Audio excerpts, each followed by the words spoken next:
Hello, everybody. Thanks for coming out. My name's Kimberly Smith. And tonight is an opportunity to hear a presentation from Councillor Granger and her colleagues with the municipality. And they're going to answer the questions on our agenda. And without further ado, I'm going to hand it over to June and can lead the way. Oh, by the way, we are recording this session so that if anybody who couldn't make it, they'll be able to hear a recording of the session later on. I think the county's also, you're also recording. So we're all covered for sound tonight, okay? So, Councillor Granger. Thanks for Wired for Sound. I just want to introduce everybody that's up here tonight. And we'll start with Mayor Peter Matar, Fire Chief, and the President of the Kings County Firefighters Association, Jeff Scaling. Scott Quinn is the Director of Engineering and Public Works. This is Laura Mosher. She is the Manager of Planning and Development. Beside her is Trish Javerick. She is the Director of Planning and Inspection. And on the end is Scott Conrad. He's the CAO, the Chief Administrative Officer for the county. So tonight we're going to run from about 7 to 9. And what we're going to do is run through all of the questions first, run through all of the presentation first, and if we can save the questions to the end, then we'll circle back. So tonight is a conversation to give and get info. It's not a confrontation, it's not an argument. This is a great way to be able to discuss what we all want to see happen, and that's something good in our community. So we're also recording, so everybody's all wired up. And at the question session, if you would like to speak, please stand and say your name and your address, and we'll take it from there. So we're going to start off with the questions that Kimberly Smith set as the agenda, and we'll start at question 1. Laura?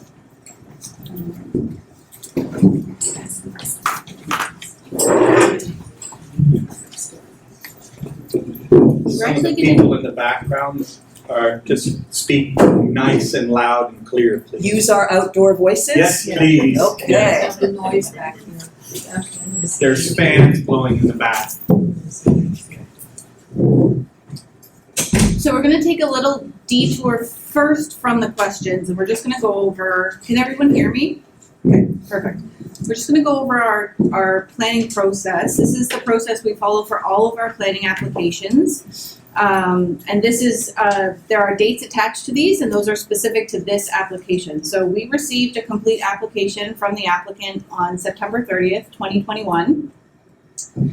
Due to COVID restrictions, we were not able to hold an in-person public information meeting. So what we did was we recorded a public information meeting and posted it on our website for, typically we do it for at least 30 days. This one was up from October to April. We held a public open house in April of 2022, once COVID restrictions allowed us to do so. Over the course of that time, we were conducting a staff review. So what that entails is reviewing the application against our policies and consulting with internal and external departments and agencies on matters that require additional professional expertise. We presented a staff report with a draft development agreement to Planning Advisory Committee, so that's PAC, on May 10th, 2022. Council gave the application initial consideration on June 7th. I believe some of you were there. And Council authorized a public hearing scheduled for next Tuesday, July 5th. After that, they will give it final consideration. And should they approve it, there would be a 14-day appeal period. And should they refuse, the applicant would have 7 days to appeal. So I'll jump into your questions now.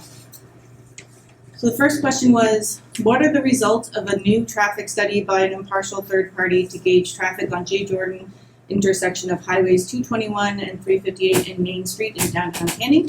I'm actually going to pass this one over to our Director of Engineering, Scott Quinn. So basically, the traffic study that was done under the direction of Nova Scotia Public Works. The road network in this area is owned by them, so they are the traffic authority. So the study that was conducted was under their direction and guidance.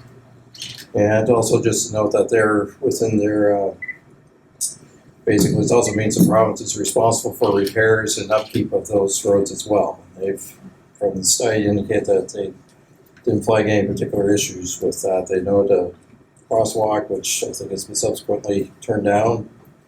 And that was mainly it in terms of main outcomes from that report.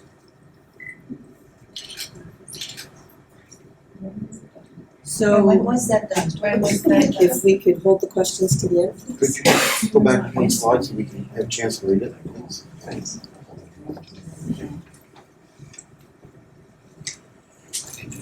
Are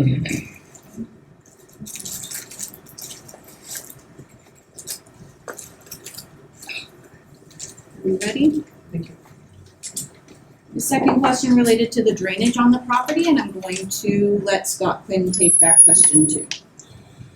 So again, so that report was submitted by a third-party engineer. We've taken a look at that and note the drainage patterns that are crossing the proposed property all head to the south. And they're using a couple detention ponds and trying to direct the flow towards the existing water courses that are there. And based on the review, what they have proposed meets the municipal specifications.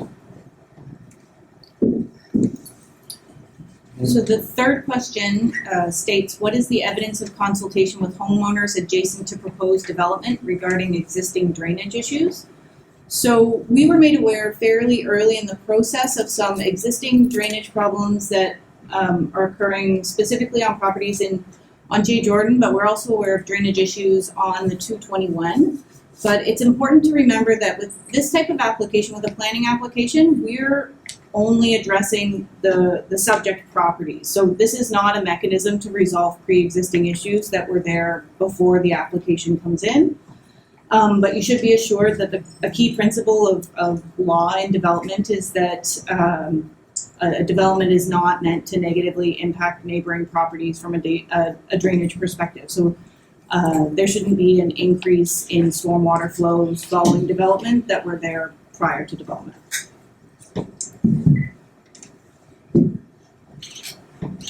The fourth question related to water infrastructure, and it requested a budget and timeline for those upgrades. And again, since this is an engineering question, I'll pass it over to Scott.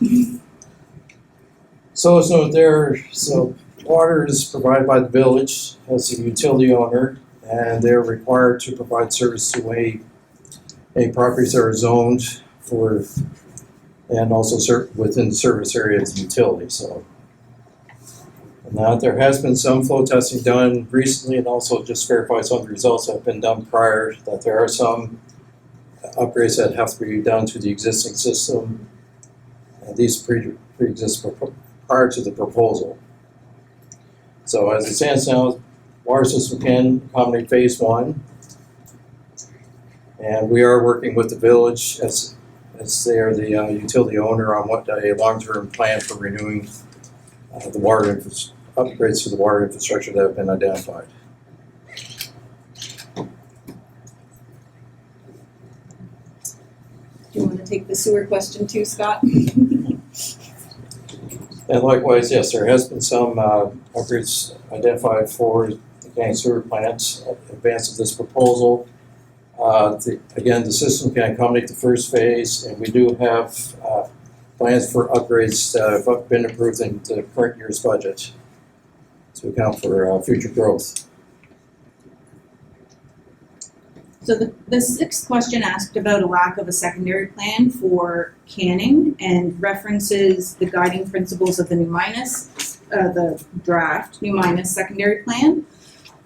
So I just thought it might be of value to sort of explain what a secondary plan is and what it does.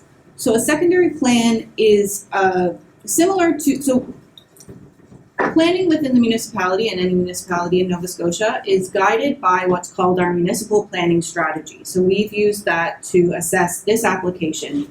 Sometimes in certain communities, if there are unique characteristics or aspects to that community that merit some planning consideration, a secondary plan can be warranted. It's important to note that a secondary plan serves to guide development, and it must be consistent with the municipal planning strategy. So New Minas has undergone a secondary planning strategy recently. One, because it experiences significantly fairly high development, but we also added 1,000 new acres open for development to its boundaries in our last plan review. So that merited some specific consideration for that undeveloped area. There's no roads there, there's no services there, so that all needs to be planned out comprehensively, and a secondary plan is the perfect vehicle or mechanism to do that. So when the question asks, what is the rationale for a lack of a secondary plan for the Canning growth area to demonstrate why it doesn't merit thoughtful development, sustainable services, a place for people, green living, those are the guiding principles specific to the New Minas secondary plan. So it's not that Canning doesn't merit those, it's that should Canning wish to pursue a secondary plan, part of that process would be to identify those guiding principles specific to Canning. So within our municipal planning strategy, we do have policy direction that basically helps us to prioritize which communities get, develop secondary plans in what order. So one is that it exhibits significant rates of growth and development. And that's over the long term. That's not, a one shot. That's over the long term. That it would benefit from community development planning, including areas that would benefit from more specific plans, such as healthy community plans, cultural landscape plans, and open space plans. C, would benefit from enhanced community involvement in planning, and D, have had significant alterations to the boundaries of the growth center.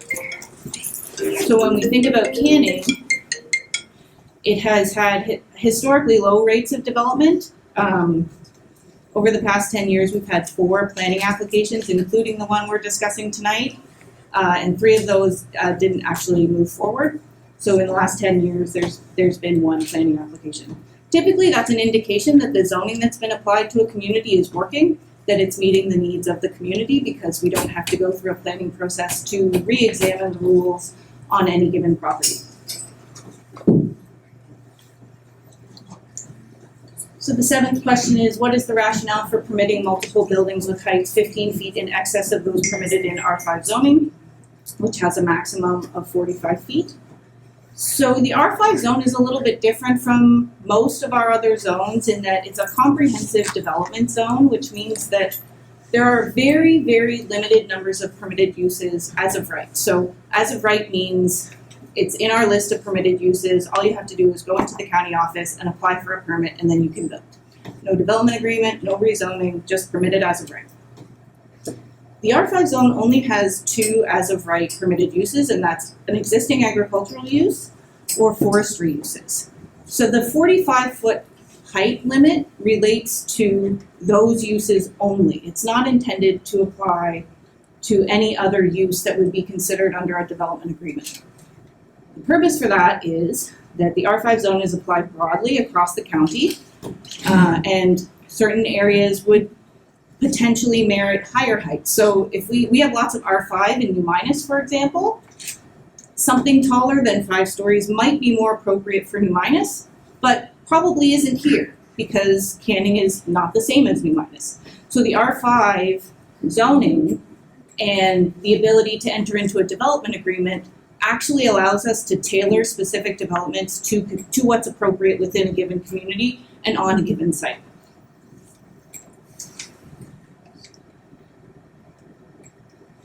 Okay, good. Sorry, I wasn't speaking from the slide, so I just wanted to make sure I covered everything.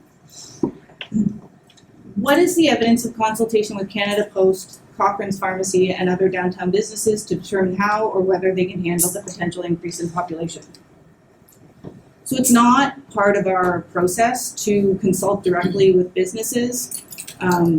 Canada Post is required to provide service regardless of the population, similar to the RCMP, similar to fire and ambulance services. It's a service that's provided to everyone regardless. And with regard to businesses, typically they will adjust with the market.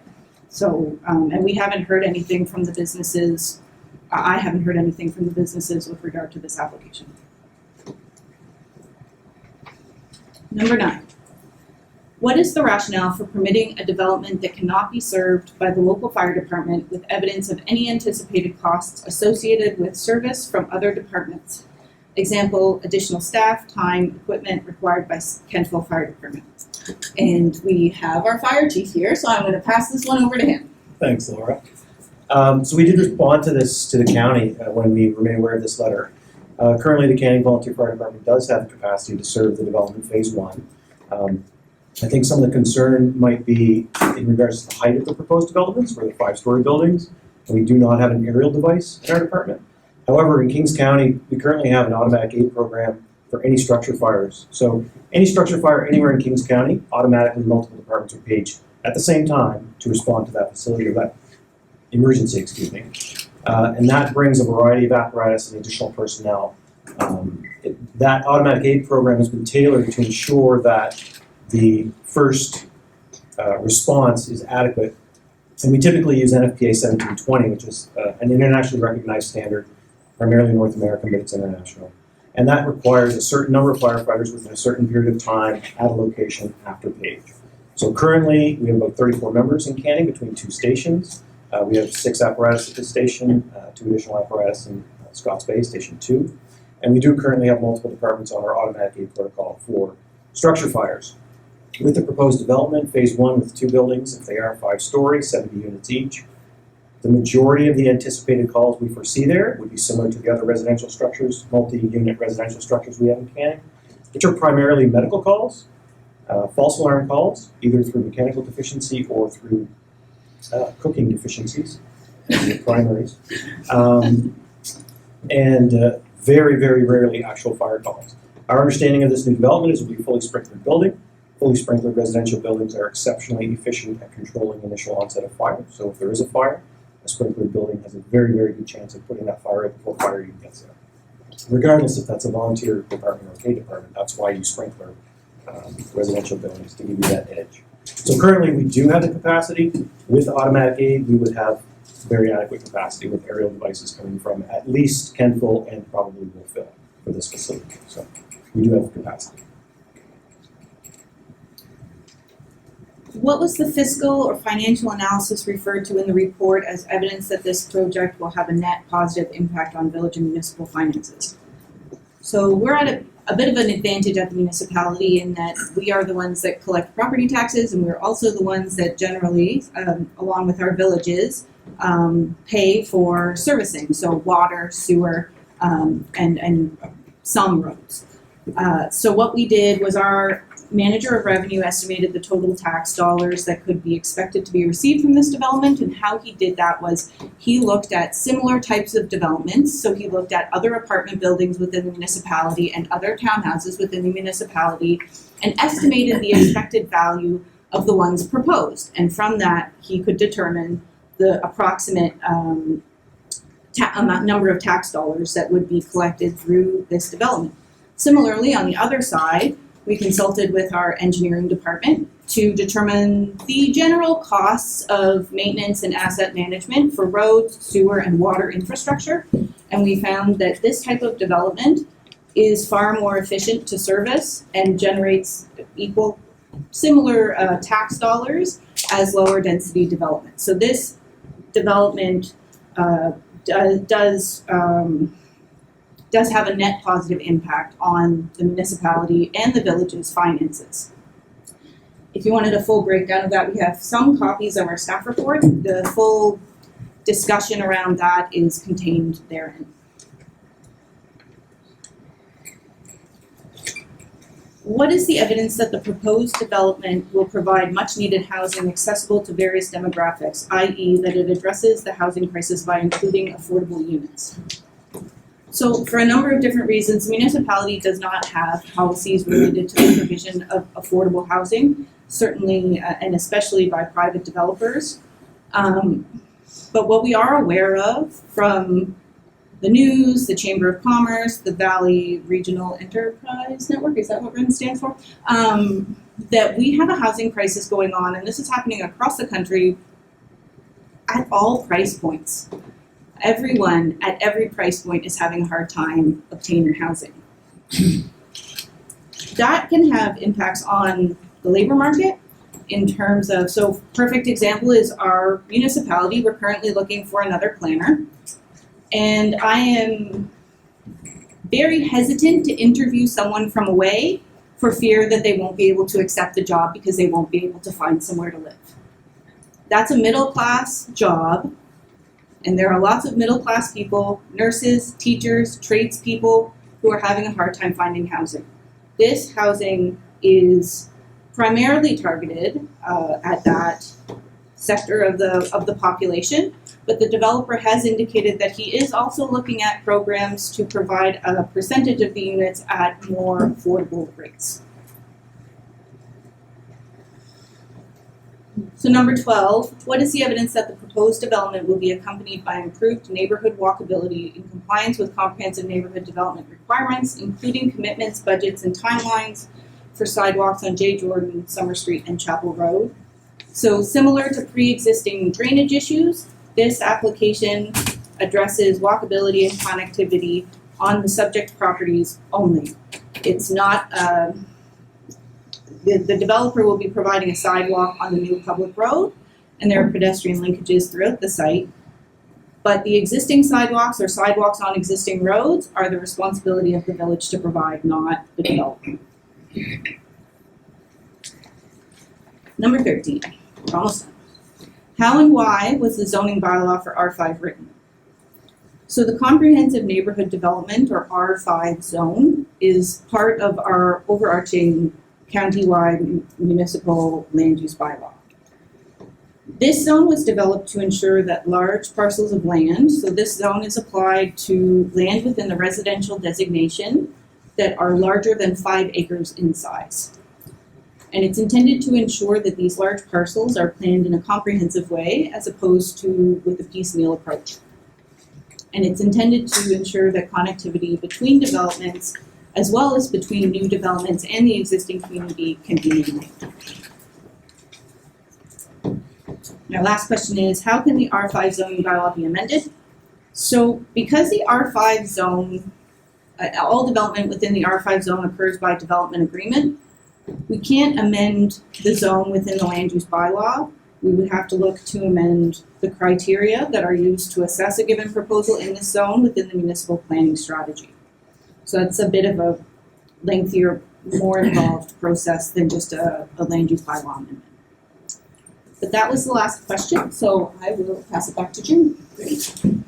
Okay, if anybody has any questions, again, let's keep it conversational, and don't forget your outside voice. And when you do stand, please state your name and your address, because you know us, we'd like to know you too. Anybody with a question?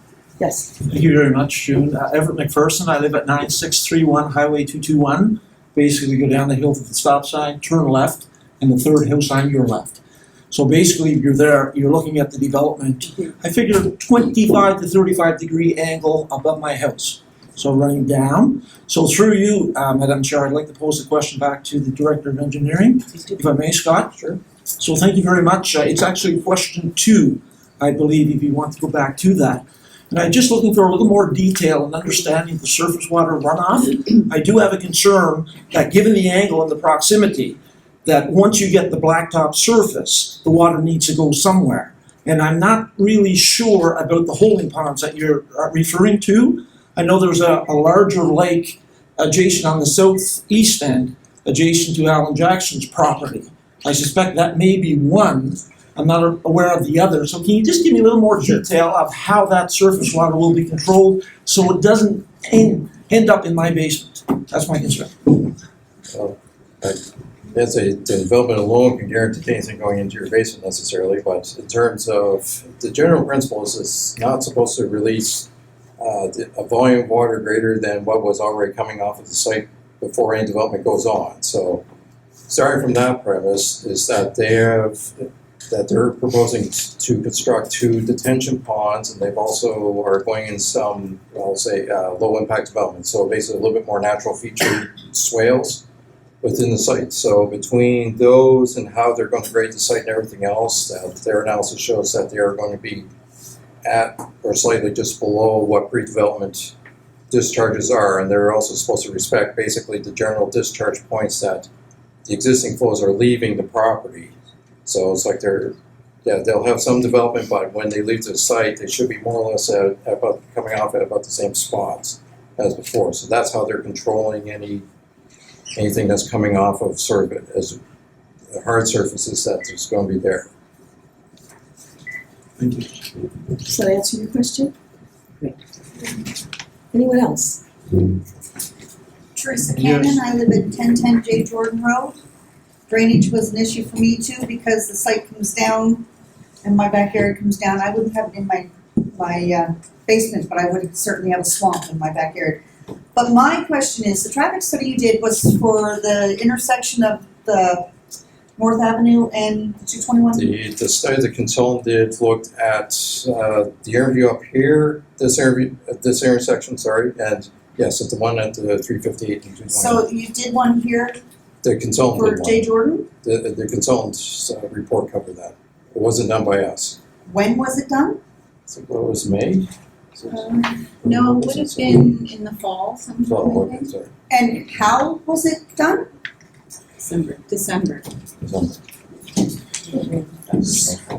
So they took what traffic count data was available from Nova Scotia Public Works, and there's modeling that there's a sort of prescribed model that they use, and it's their national standard that they're using. So this is what would have been prescribed by Nova Scotia Public Works in terms of the analysis they want to see.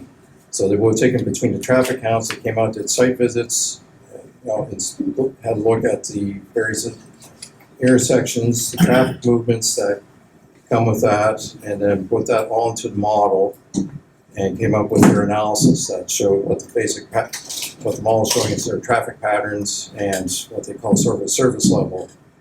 Is that what they look at in terms of each of those intersections? They'll look at basically what the service level in general that intersection is. It's my understanding that to do a traffic study, a wire cord, whatever is put across the road, is that not accurate? Yeah, so that's when the report is referred to as the annual average daily traffic count. So those would have been based on wire counts that would have been done by Nova Scotia Public Works. Well, there hasn't been one done on J. Jordan.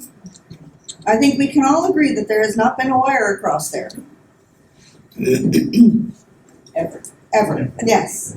So that's why we want to know how they're doing these traffic studies, because we know what to look for a traffic study. We have not seen any of it. All I can say is that they would have been working with Nova Scotia Public Works on that, and they're relying on their data. The consultants are relying on the province's data for that road. So they really don't know traffic study. Okay. Well, I don't think that's what was said, with all due respect.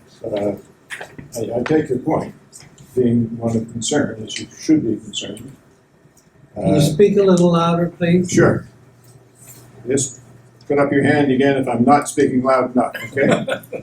That's not something I usually get accused of. So what Scott is saying to us is that it's the municipality isn't even entitled, let alone have the capacity to conduct those types of studies. Those types of studies are done by Nova Scotia Public Works, used to be Department of Transportation, change their name every 3 months.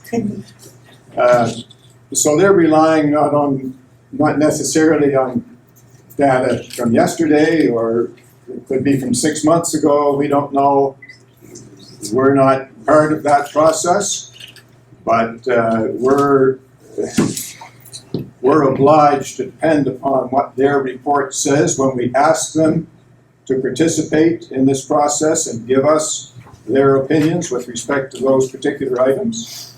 So I guess the comment that, I guess they didn't do any study is one that should be put to them, because the results that they give to us suggest that they did do a study. And so we don't question that. maybe that's the problem. That we don't question the province? We're children of the province, I'm afraid to say, that they could erase us from the deck tomorrow if they wished. So we're legislated into existence by the province, and usually the water flows the other way. So if there's a road issue, it's the province's road normally. If there's a traffic study to be done, then they're concerned, because if they're wrong, then they're the ones that are going to have to pay for the intersection lights and whatever it is that's required to fix that. So if the day comes that you determine that they're wrong, then that's the time to put the pressure on the fellow who has his picture outside the school there congratulating the students. Sir? I'm David Dana on Baines Road.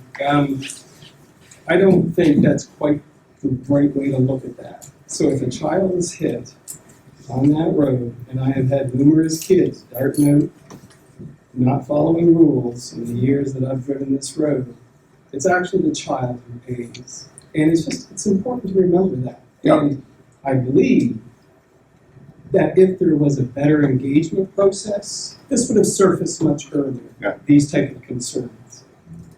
And I totally understand, and I've seen your issue in writing, and I appreciate that. What, in those cases, the case of children, what we're talking about is crosswalks.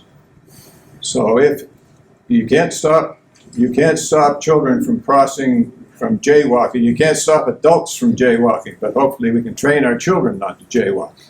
There are some things that just can't be covered in this type of a process. Safety is a concern for all of us, especially the safety of our children. So whatever we can do to enhance that, if you're concerned that you might need a crosswalk in that area, for example, let us know. We're the people who can apply pressure to the province in those types of circumstances. You're looking at me like I haven't answered your question, but I want to, so help me. It was denied, was it not? So Yes, it was. I asked for it. It was denied. Well, there you go.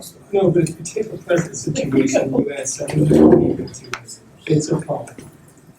700 residents leaving to go to work obviously creates a real issue that should be addressed and have an answer given, which would be done through a good community engagement program. Yeah, but we're not talking to the right people is the problem. It's the people that have control over that process aren't in the room. And We need the people to verify the people who are in control. We put our trust in you for that. and we put our trust in them for that.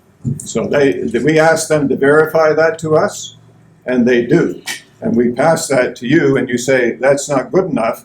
Then I say, let's get a hold of the MLA and put him in this room. Right? Whatever it takes to keep. Whatever it takes. Okay, so if that's a request, I'll pass it on and we'll get him here. We can make noise. We just don't have the power to do anything. Yes, sir. Hi, Doug Hickman. I'm actually at the other end of the village, on the border. I'm actually in Habitat, first house in, but I drive these roads quite a bit, so I am quite concerned about the volume of traffic, and I'm concerned about some of the other issues.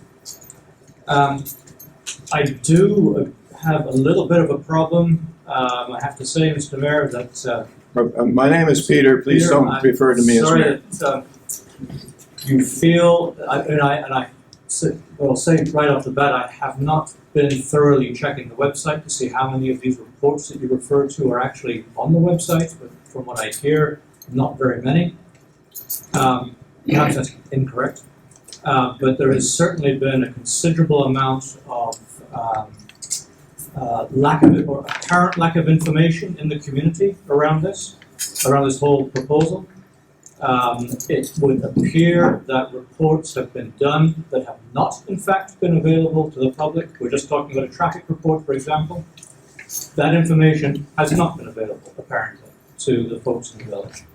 We're being told now about the reports that have been done, and I'm not saying they haven't, but have they been available?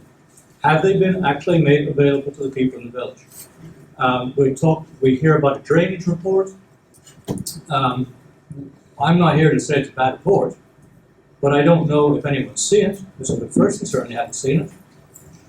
So why would we take someone else's say-so about it? Why would we take the province's say-so to the municipality about the safety of a road when this gentleman here has a concern about the safety of the kids? And I'm sorry, to say that we have to teach the kids how to use a crosswalk is not the solution to some hundreds of additional cars going up and down the road here or the roads I travel. That is part of a solution, but to say that that is the solution is frankly misleading. And I think we need to be clear that the volume of traffic in itself is an issue. I would like to also know why. Can we just stay on one point at a time? Yeah, sorry. So I take your point. What I hear you saying is that you'd like to have access to all reports with respect with respect perhaps to any development of any consequence that happens in the area. In the work I do professionally, that in fact is what happens in other places I work. Okay, I'm sorry, what do you do professionally, sir? Right now, I'm working in Indonesia, the Republic of Georgia, I work for the United Nations, and all of the projects I do, there is full disclosure of all planning documents and all reports supporting planning documents. That is routine. Yeah, I'm not trying to be obstreperous, but I'm trying to understand what it is you do. That is really not relevant to my question, or my point. What I do is the information only flows one way.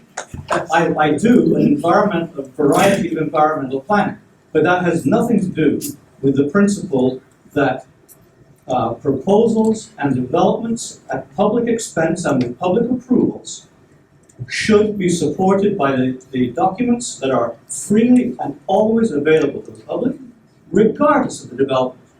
And that's a simple matter of putting them on your website. But I'll look into that for you.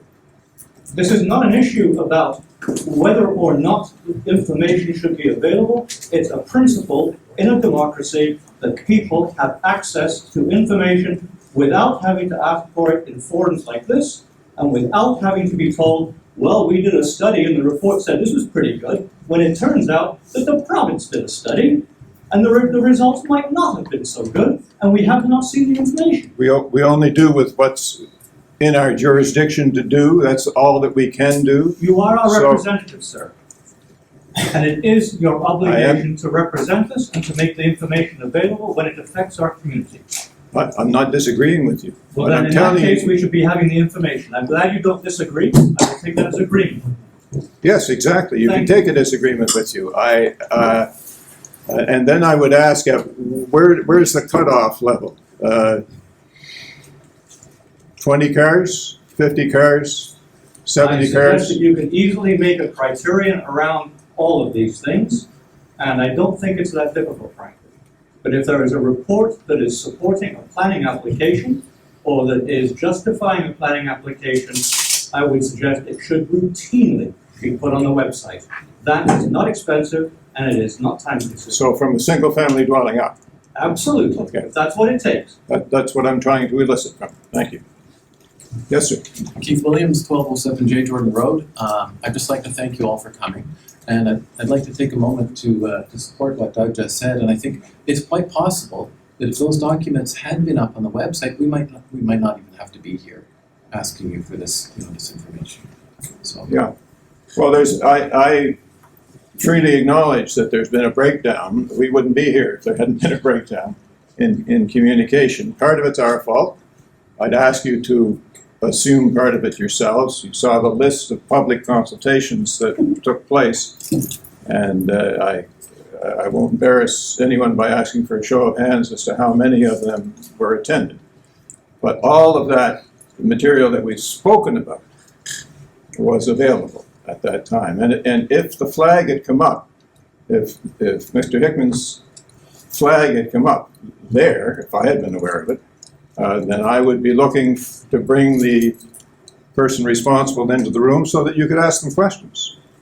I think a number of people here were at these events that you mentioned. I'm not asking. No, but that's fine, but I see a number of I'm sure there were. people who were. Yeah. Sorry, I lost my train of thought. No worries. Yes, ma'am. I guess, mine's Debbie Arbuckle. I live on the corner of Sheffield Road, 221 and 358. I know where you live. Okay, so I guess a couple of things I would say about that in terms of putting things on the website. When I initially found out about this development in October, I wrote a letter asking, can you let me know when there will be a public meeting about this? And essentially I was told, don't worry about it, it's miles down the road. So I sat back and I thought, well, I'm not gonna worry about it because I'm sure I'll hear about it when it comes. The next thing I thought in February, well, I still haven't heard anything. I'm not a person who regularly consults the municipal website. I doubt many of you did prior to becoming municipal staff or elected officials. You're quite right. I didn't. No. Yeah. So in February, I also wrote another letter, and I was told it hasn't been announced, but don't worry about it. This process is so far down the road. Just sit back and relax. I'm paraphrasing. So I did sit back and relax. Thought, you know what? I'll have plenty of time to hear about this. Next thing I know, we're in April, and I'm coming home at 8 o'clock at night, and I hear, did you know that there's a meeting up at the fire hall? And it was a public forum. I ran up here. It's a public forum. It was basically an open house meet and greet. It definitely wasn't the environment where you could ask specific questions. I had a discussion with the developer. That was it. And then the next thing we had either 2 or 3 staff people there. Did you speak for them? Well, this is my point. It was such an open house forum that I didn't even know that they were there to speak to. And I arrived at 8 o'clock. The meeting had already been going on. It was only through a friend that I happened to hear about it. So I arrived when it was almost over. And I asked some questions, and they pointed me to the developer, and I spoke to the developer. But I didn't even know at that point what questions I had, because I was still waiting for a public meeting on what this development was all about. I knew the basic elements of it, but I purposely was withholding any judgment on it until I had more facts about it. I didn't want to come out as critical or in support until there was a public meeting. And I was told there would be a public meeting. And this essentially is the first public meeting we've had. And I did, next thing you know, we have this open house, and then we're in a situation of trying to scramble to get answers because council is about to vote on this. So the whole process of engagement with the community was virtually non-existent, and to blame it either on COVID or I've had it said to me, well, you could have consulted the website. I didn't even know I should be consulting the website. And I was an engaged person. I did write and ask. So that's. So what can we do? I'll join you. What can we do better? There's a newspaper in the area, right? Nobody reads it?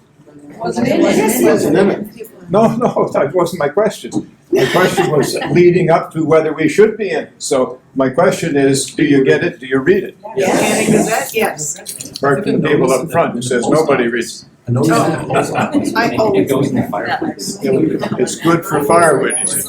I'm sorry, yes. I would say that, yes, you can put things in the Gazette, and I've had some people say to me, do you ever check the Village of Canning website? No, never do. But I do get Canning water bills, and I do get municipal tax bills. So your mail-outs would be the best. So it's really easy to email me or put it in as part of the mail out on your tax bill if you really want to inform people. That's brilliant. Okay, thank you. We also have doorbells. Yes, there are 65,000 of them. Yep. Yes, ma'am. Sorry. Margaret King, 1122 Chapel Road. Yes. So moved to Canning because it wasn't the virus, because it wasn't fulfilled with high rises, and it wasn't Canning. I chose a rural village. I chose it. So to have this development coming is a shock to me. that saw in the post office a proposal, and then it was canceled because of one thing or another. So I bought my property in February 2021, had no idea this was coming.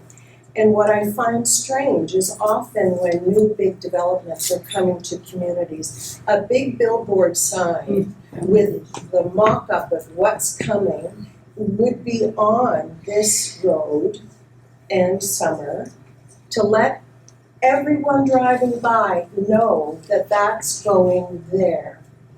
My neighbor who just bought their house, I said, are you coming to the meeting tonight? About what? They're new to Canning, coming, choosing a rural village, and they're saying, what? What? High rises here? Really? In this little village? And when I looked on the municipal planning of growth centers, you see Kentville, Berwick, New Minas, Wolfville, and this little tiny little skinny little piece of pink which says we're a growth center because we have a grocery store and a post office and a hardware store. What constitutes for the municipality a growth center? And if it's to serve Kings County residents who are looking for accommodation, Kings County residents who are, because I looked at the affordable or the iceberg of homelessness, I looked at that article also. There are lots of people who are working who can't find accommodation, who are from here and can't find accommodation. And I'm wondering if this is going to meet those needs. Because the developer says he will do a percentage. And we know there's federal and provincial funding, is there not, for affordable housing? So he could cost share with that. But does he or they commit to that? I went off on three things, and I do apologize. So wanting to live in a rural community, Yes. that was one of your things. I live in Stars Point. I used to be the only house there. It's grown by 1,000%, much to my chagrin. But it's not 60 feet above my house. Although I look over at the towers in Kentville, Wolfville, and Which will look at. elsewhere. The issue of those folks that you just mentioned finding housing, that's the entire problem. It's not just through Nova Scotia, but here. And to Laura's points, folks, middle-class folks who have good middle-class jobs who can't move to the area because they can't find a place to live, and young people who want starter homes, this is the type of accommodation that can accommodate those people. You may not want it in this community, but it has to be somewhere so that those people can have, so that, for example, if I'm at the age where I'm ready to move out of my house, it's not that big, but if I'm ready to move out of my house and get into an apartment like that, it frees up my house for the young folks that want to come along and buy that as a starter home. So gives those trade-offs for people. Now, I recognize, I acknowledge your issue about not wanting the community to grow beyond certain proportions. I acknowledge that. I'm not sure that that's reality in this day and age because we've got 2,000 applications for the municipality of the County Kings only. Growth centers, we have 7 growth centers. This is one. And what defines a growth center is the ability to provide services like sewer, water, and that type of thing. Transportation is also an issue, of course, throughout the municipality, but transportation goes where the population is. We've tried transportation, public transportation in this area, and it doesn't work. It's simply a financial failure. And, you know, the price of gas today and that type of thing. So there are all these trade-offs,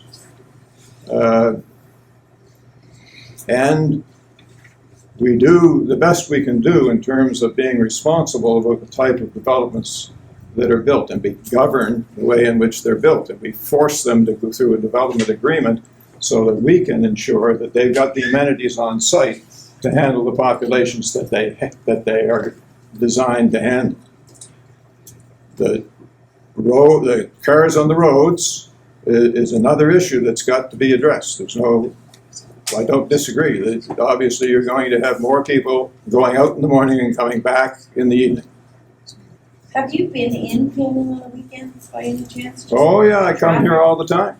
The plant sale day just is a traffic jam. I know. I know. Well, look at Wolfville. Wolfville's Main Street isn't much better than yours, in terms of traffic. It's a disaster, but and New Minas. Commercial Street's a disaster.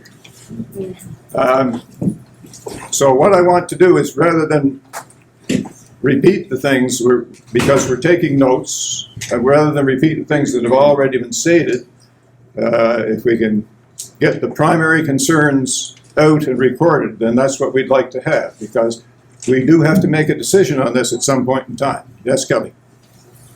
Kelly Redcliffe, 1293 Baines Road, and I think it's more a question. Is there any way to talk about the scale of the project? Like, is there any recourse? Is there any way for us to have the conversation about the obvious feeling that people are struggling with, which is the scale? I don't think we're talking about the infrastructure, like there are infrastructure pieces, I'm not saying that those are there, but traffic, certainly. And those kinds of things, but obviously people are struggling, it's my interpretation, people are struggling with the height and the doubling of the population. It's real, and it feels like we can't talk about that somehow, So there's no recourse to talk about those are exactly the two issues that when I listen to everyone and I read everything that you've sent, those are the two issues that come to the top. We have all the issues that are always expressed with respect to any development, whether it's a bungalow subdivision with 240 lots, or whether it's two five-story buildings with some condos. It'll be 6. What will be 6? 6 5-story buildings. 6 5-story 6 5-story buildings. Okay. I was trying to think of the list of things I was about to talk about, but it's always increased traffic, kids are going to get hurt, crime's going to increase. I don't want any more people in my area because I like my area the way it is. What are the other good ones? But they're the same. Everybody we're individual people. I was on the village commission in the village of Port Williams when they wanted to put a sewer lagoon in, and a lot of people didn't want it because people are going to come. And we don't want to increase the size of our community.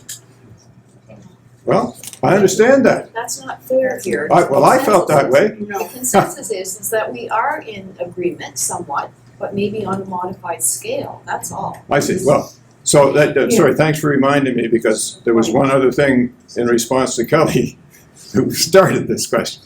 And that is that developers, when they develop, they're not terrible people, they're not mean money grabbers, but some of them are better developers than others. And you can express your opinion one way or the other if you've looked at this person's other developments. But the person indicates that he needs a certain scale in order to get a return on his investment. I suppose if we were to turn him down on this, that or even if he got enough pushback without being turned down, he'd probably just back it up and go someplace else. So then we'd have to explain to the community why we lost the development. But perhaps that would be easier than trying to explain to you why we should have it. Yes, ma'am. Regarding You're next. Main Street Canning. Yes. This is the whole point. There's There's no give and take here whatsoever. The development says, oh, I have to have X. And you say, okay, you've got X. There's no give and take here in terms of scale, in terms of the proposal for the kind of units and the kind of people who can afford those units. And those are the two major issues, besides all the other things that come up, as you say, with lots of developments. It's not that we're against development. It's the uncompromising, take this or don't have it. And that just doesn't take into account the reasonableness of the Canning people and our willingness to say, well, let's see what we can do. I'm sure developers actually can give and take a little bit. He doesn't have to say, I have to have this or I won't make any profit. There are ways of doing this. Developers know that. They take as much as they can, but they can give and take if we all sit down and be reasonable about it. But it's not an all or nothing deal. We are in favour of development, but it has to be reasonable and to scale.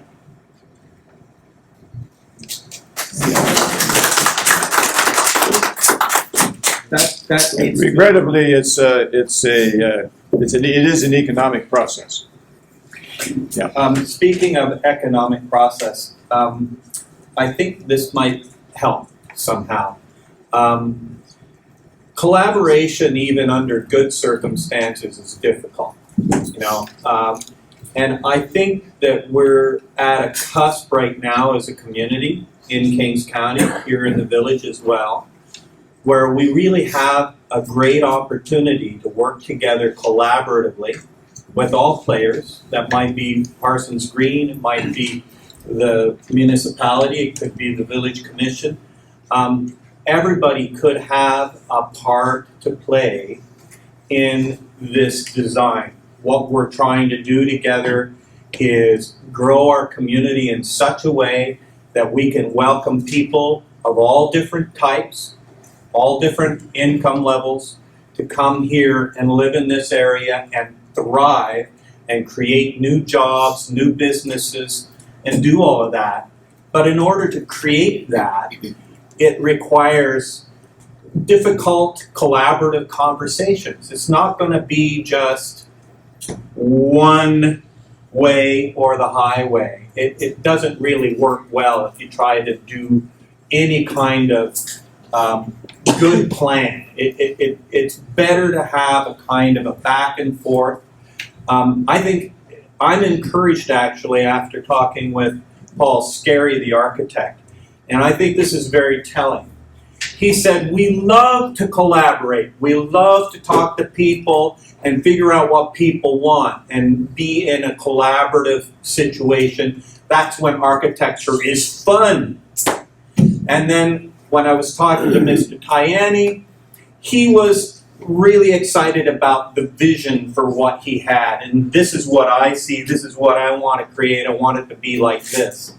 And I think there's some place in the middle between those two where we as a community have a responsibility actually to help them, to actually show up, having conversations just like this, where we can share what we think would make this thing a success. Not only for the people who already live here, but also for the new people that are going to come and live here. How will they work? How will that work for everyone? And what kinds of due diligence can we do as a community in a responsible, respectful, and creative way? Okay, so thank you, Kim. That raises two or three issues. One is the difference between designing a library and the difference between designing a municipal building and the difference between designing a subdivision whose only money there is the developer's money, not the cities or the architects, but the developers.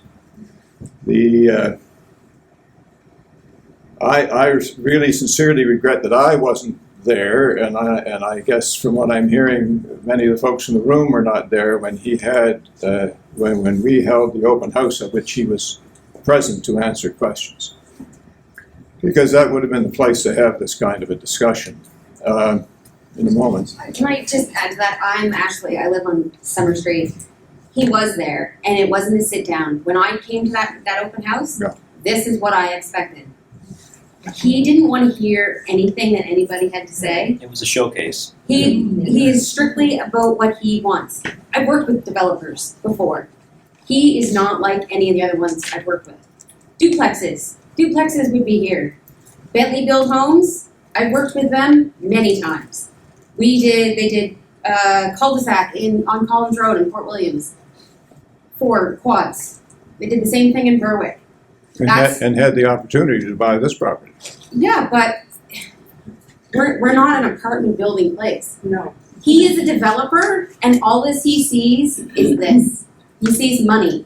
He doesn't care about the community. Well, But he goes to towns, he goes to Kentville, he goes to Brookville, he goes to, I've seen his developments, they all look the same, and they're all for towns. And low income to him is like $1,000. That is why there's a shortage of housing, because people can't afford it. If I didn't own my house and pay my own mortgage, I sure as hell wouldn't be able to afford a house now, and I would not be able to afford those apartments. Neither did I. So then why allow them coming? All Well, he's worried because about is it- paying for it. He's not because- worried about the people that's gonna live there. Somebody's obviously, he feels, He feels, but he somebody's doesn't obviously see. gonna live there. Yeah. Because it's market driven. If he can't rent, then he's not building the second one, right? But that said, He will do whatever he wants. it's his money at risk, not mine or yours. Yeah, I'm not quite finished with Kim's question. Kim, I just ask, I think, when we're talking about things like this, it really is a creative opportunity for all of us to contribute in a positive way to make our village as great as it can be. And one good way is to just refrain from thinking ill of anyone's attention. Let's just assume that everyone, including Mr. Tajani, has good intentions. And I think that's a better place to operate from, because we may end up having an opportunity if Mr. Tajani feels that we're willing to work with him and his architect, we may be able to actually help him not only recoup his investment, but also enhance our community in a really positive way. It's a real slim chance that we can do that, but a lot of it has to do with being willing to put the best foot forward and offer a hand of let's try to make this work. and the other thing I would say How has is, that worked on Jordan Road? Has anybody driven up Jordan Road lately? I've been here for 26 years, and it's been a plowed field almost. Have you seen it? Have you seen it? I was told that he was environmentally conscious. I was told that he was a developer that had a conscience, that thought about things. He's not thinking. I've got raccoons coming in my backyard, for heaven's sakes, during the day. I've got little animals. So you know who to call? The environment. Yeah, but you know what? And that will put a stop. Yeah. would you, if you prefer that he not be here, tell him so.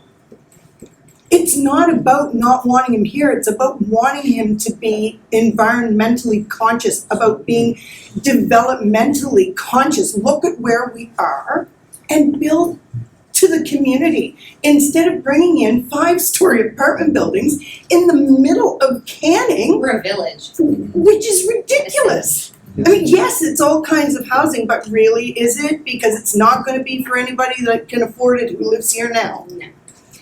I have a question. No, but you're 3 now. Okay. Okay, yes, ma'am. I guess I would. No, I'm, I'm sorry. Okay. I guess just in reflection of what you're, in response to what's being said, in my opinion, the developer is acting as a developer does, so I don't blame him for that. He's acting for profit, but as municipal councillors and representatives, it is your duty to represent what we want. And so therefore, you can impose restrictions on him as to what he's able to do. And that's what we're asking for. He can plan all he wants, but you guys have the power to say, this is what the community wants, and this is what you're able to do in the development agreement. And please exercise it. Please exercise Yes, that. well, in fact, although I'm hearing that you don't like it. Trust me, I'm getting the message.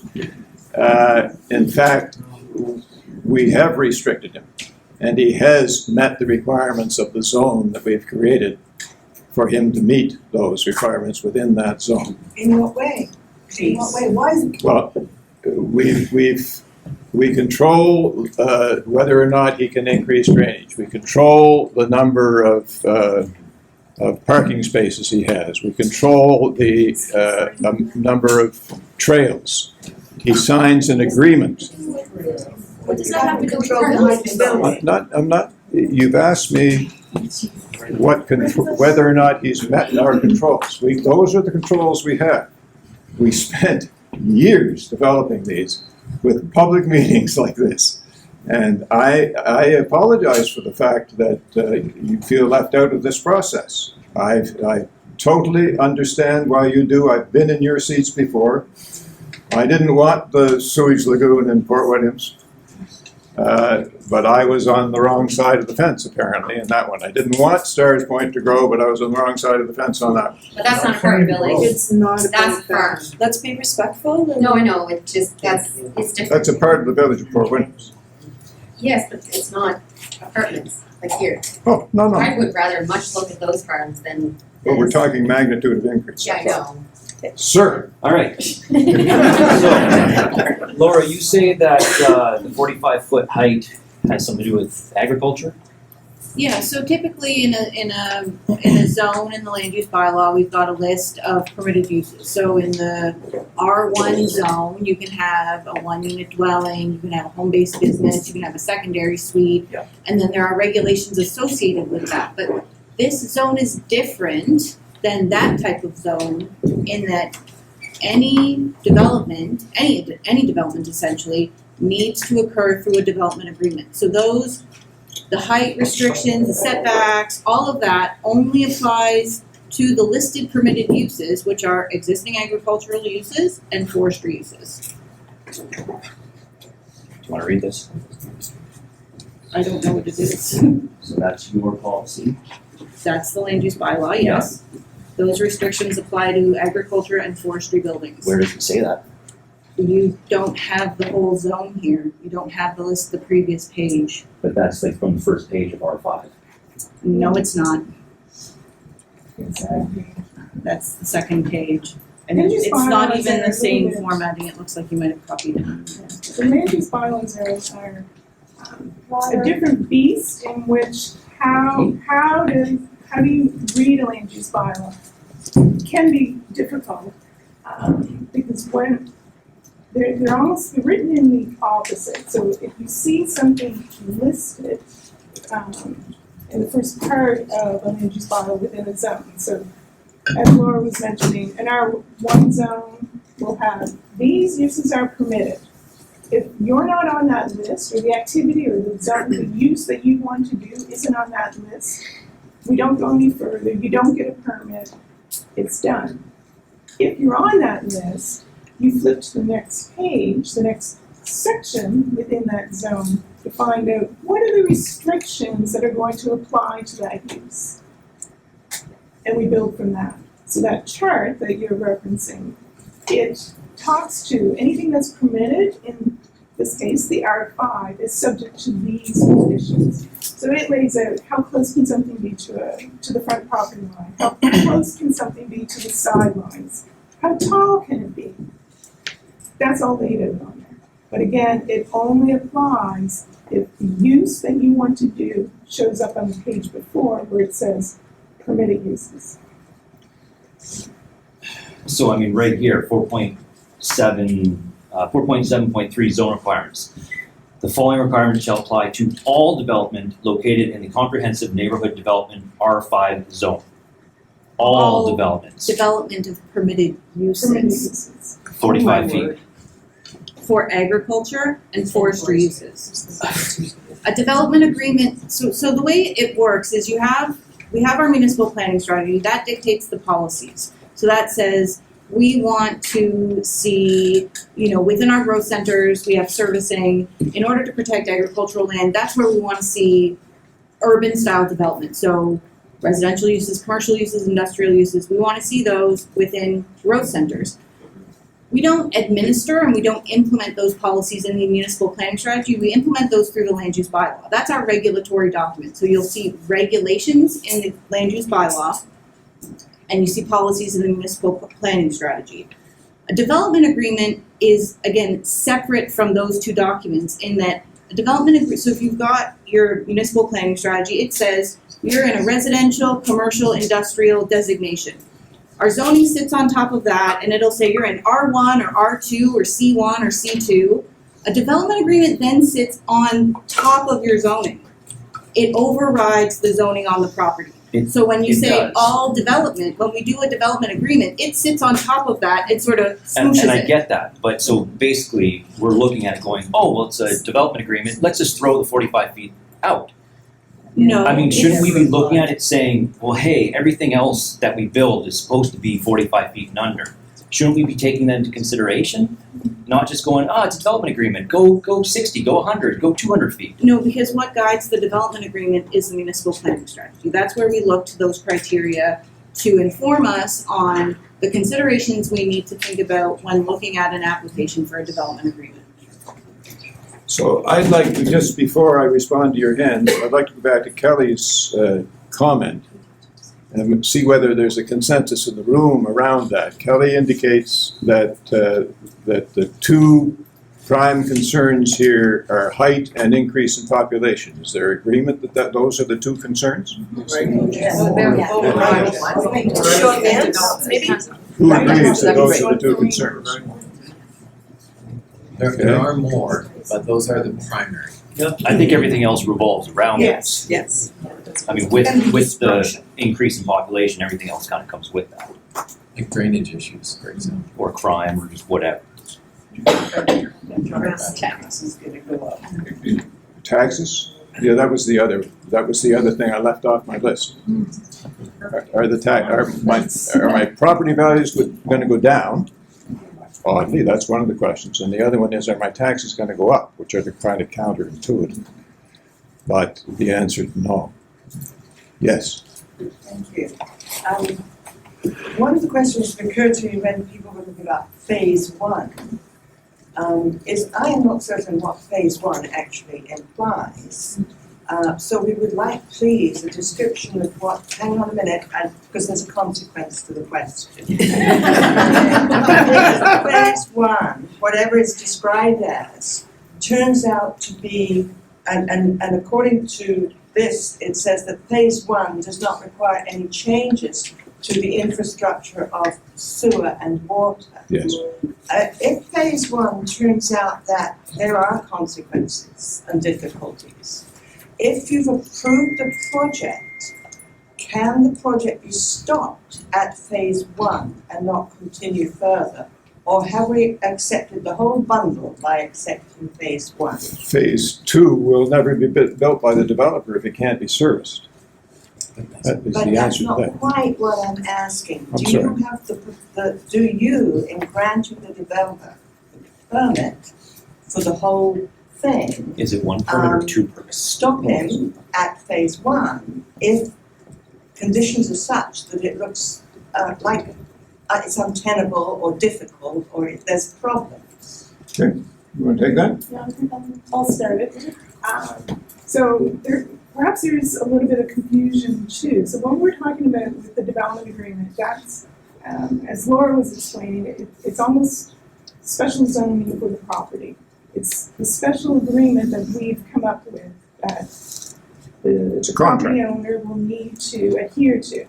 So in some ways, think of it as the zoning.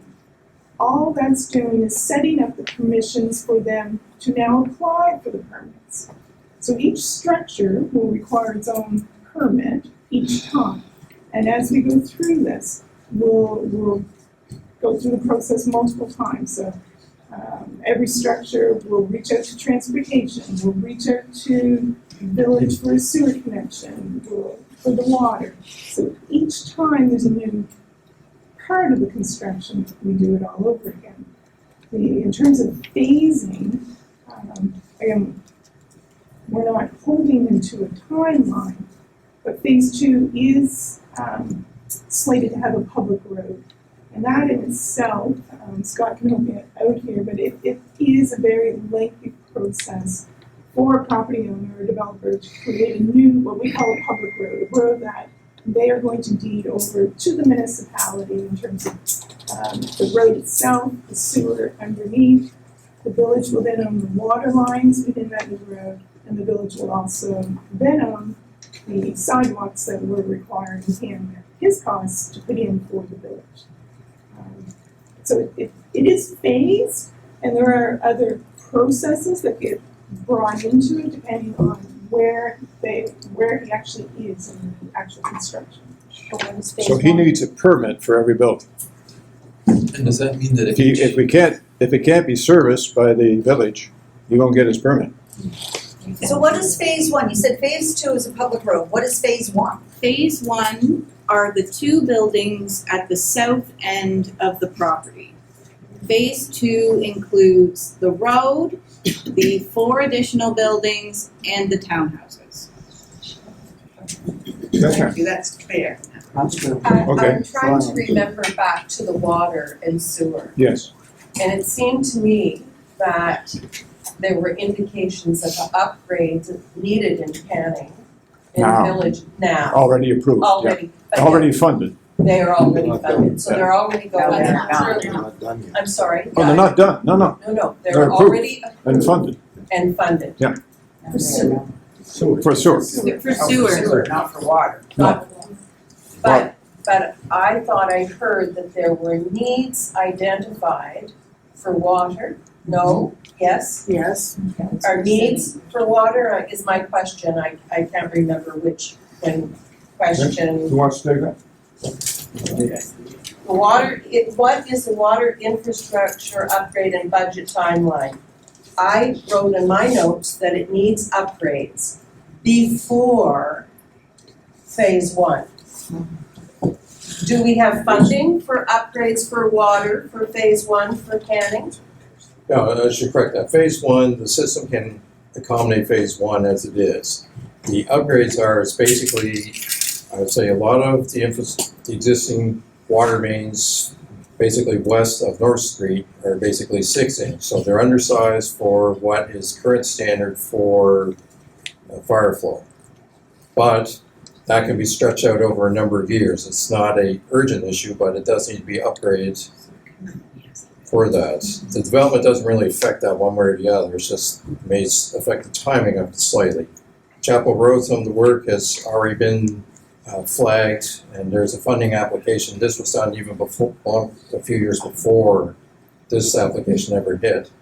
The only other section that may be done for future phases is Summer Street. After that, but there's a lot of the rest of this end of the village that has to be done as well. That so there's a number of pipes that have to be upgraded. The development in and of itself is not necessarily driving that timeline, but we are going to be in discussions with the village to sequence that out so it does not unduly impact the ratepayer. So it's going to be stretched out over a number of years. And we're still in discussions with the village with that on that exact timing. But so the village owns the utility. So what is the wastewater upgrades? we're adding one more lagoon to take on future growth beyond this proposal. So, and it's just a lagoon system that they have there? Yes. Will there be storm drains for runoff? Within the property, yes, they're planning to put in storm system within their property to deal with the additional drains. Okay, so the storm drains underground will lead to the two holding ponds? There's two holding ponds that will discharge into the existing water courses that are through the site. Okay. Yes, ma'am. My name's Nancy McLeod. I live at 994 J. Jordan Road. And I'm concerned, and I don't know if you can answer this question, but there seems to be an awful lot of rubber stamping going on. I was told that the initial meeting on June 7th, many of the councillors hadn't even seen the proposal until the meeting. That's the process. It goes before a planning advisory committee, which is comprised of councillors and citizen members. And the purpose, of course, of having citizen members there, in addition to it being public meetings of the Planning Advisory Committee, is to ensure that the public voices are heard. Well, obviously. And then that planning advisory commission makes a recommendation to council. Don't you suppose maybe the councillors should have known about it beforehand? The public wasn't there. Yeah, I mean, most of the public didn't know about it. And the councillors didn't know about it. Oh, You know, we're a media society now, how come nobody knew about this? So, council is provided with the staff report. Planning Advisory Committee is provided with the staff report in advance. It's expected that they read it before the meeting. Similarly, council is provided the staff report at initial consideration. It's expected that they read it before making a recommendation. And just to clarify, when we talk about PAC, Planning Advisory Committee, it is a 8-person membership, 5 of which are council members, and there's 3 citizen members. We have 9 councillors total, so more than half of our councillors sit on PAC, so they are aware of the development in advance of it going to council. Are the 3 members citizens of Canning? 3 citizen members, so they're spread East Central. East, Central, West, yeah. Yes, ma'am. I'm Pam Matheson, live in Kingsport, I have a business in Canning. I'm a little unsure of where we are at this point. Has the developer been given all the permits necessary at this point? No. Because I know he's breaking ground, so is it too late to stop or to slow the process in any way? Well, the public hearing is scheduled. The individual cannot create any structure on the property. Can't pour concrete. But can you destroy? No, he can't pour concrete until he has a permit. Alright. So there is still chance that we could do a little bit of modifying to the development. There's a possibility that there could be some talks for that.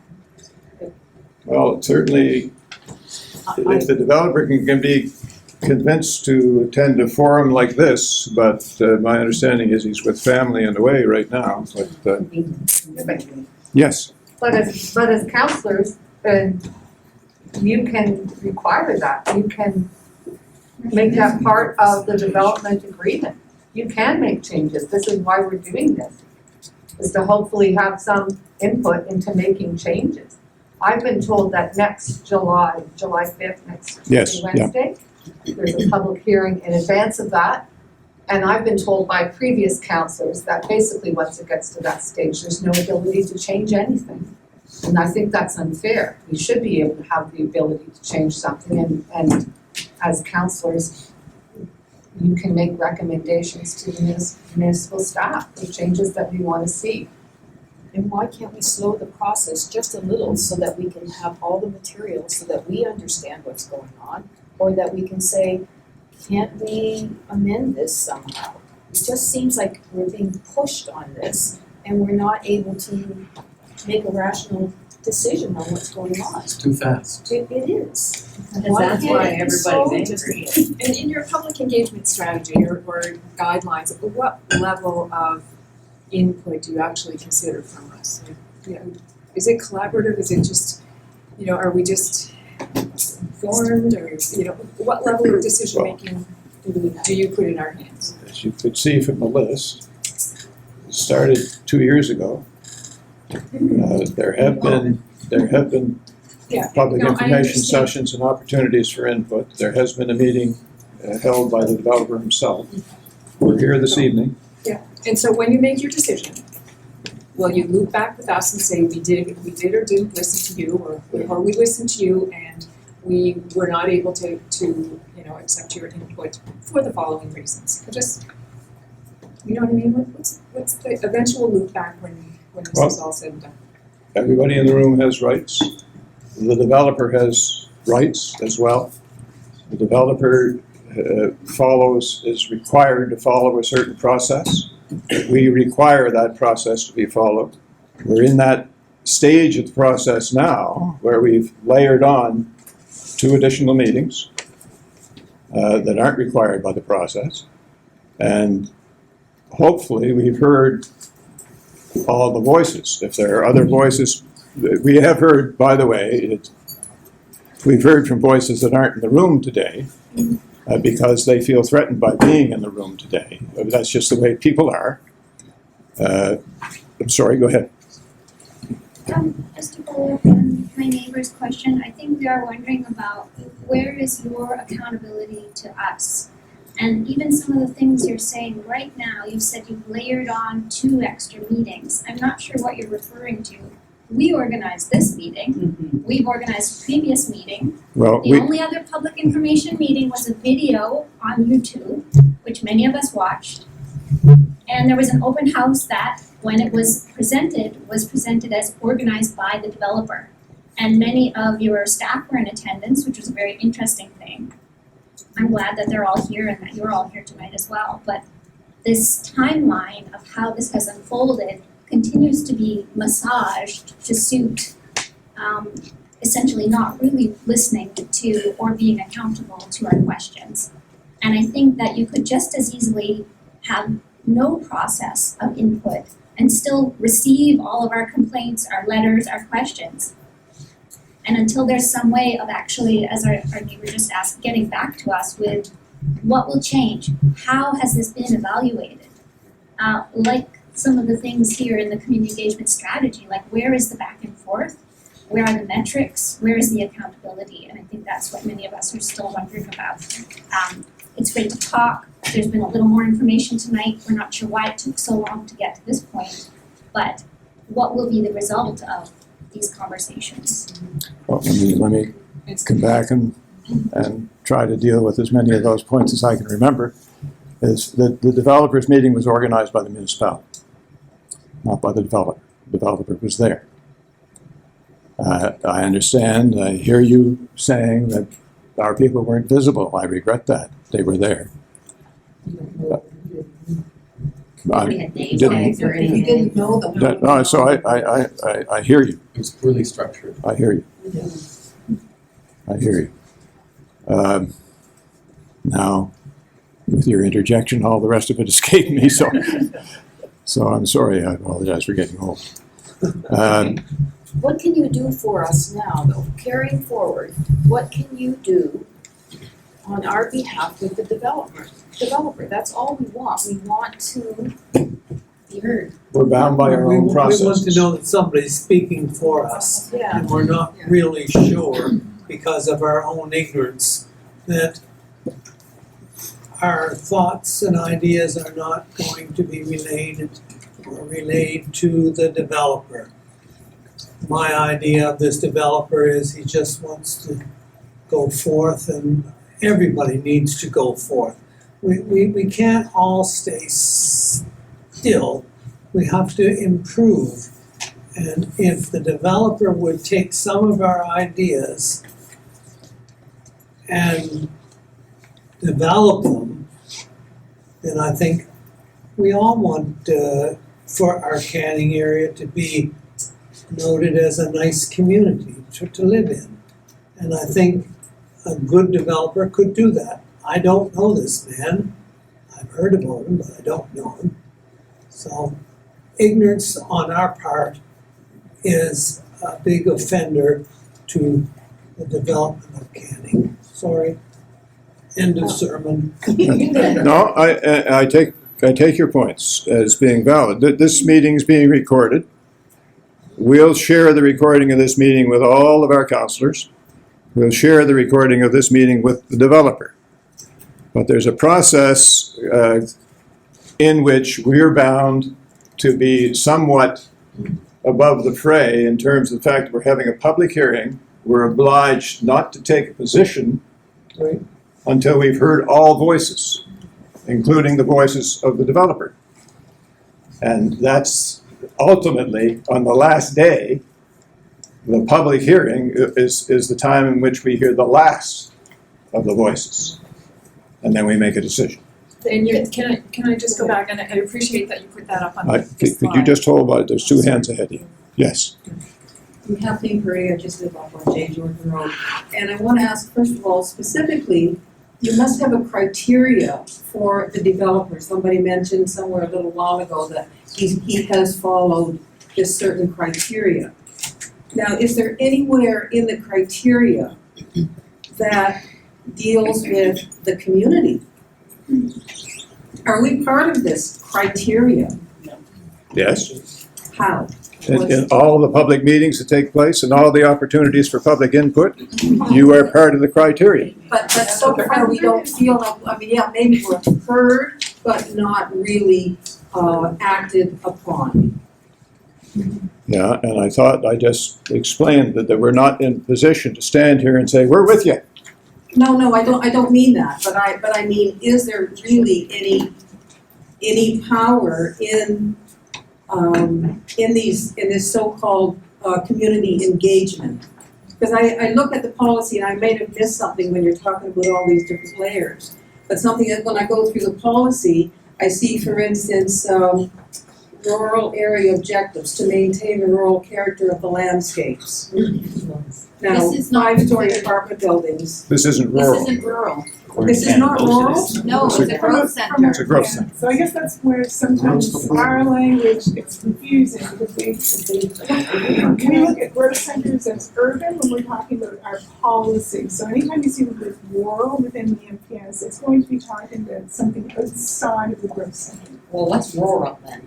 Anything outside the growth center. Like what? Can I have an example, please? Outside the boundaries of this village. Sheffield Mills.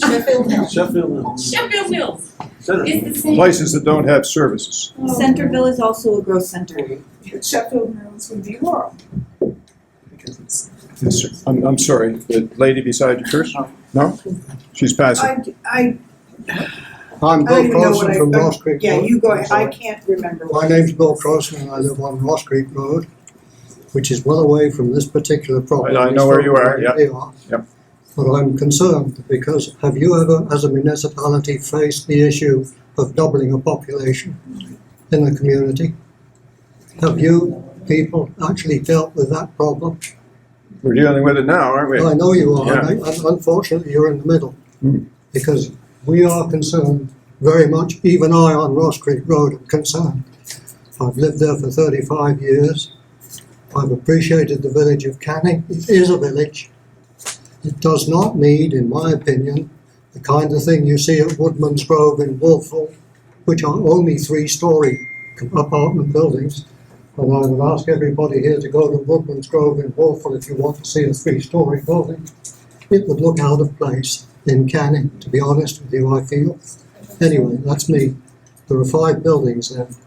Just take a drive, go and take a look at Woodman's Grove in Wolfville, and you'll have an idea of what we're up against.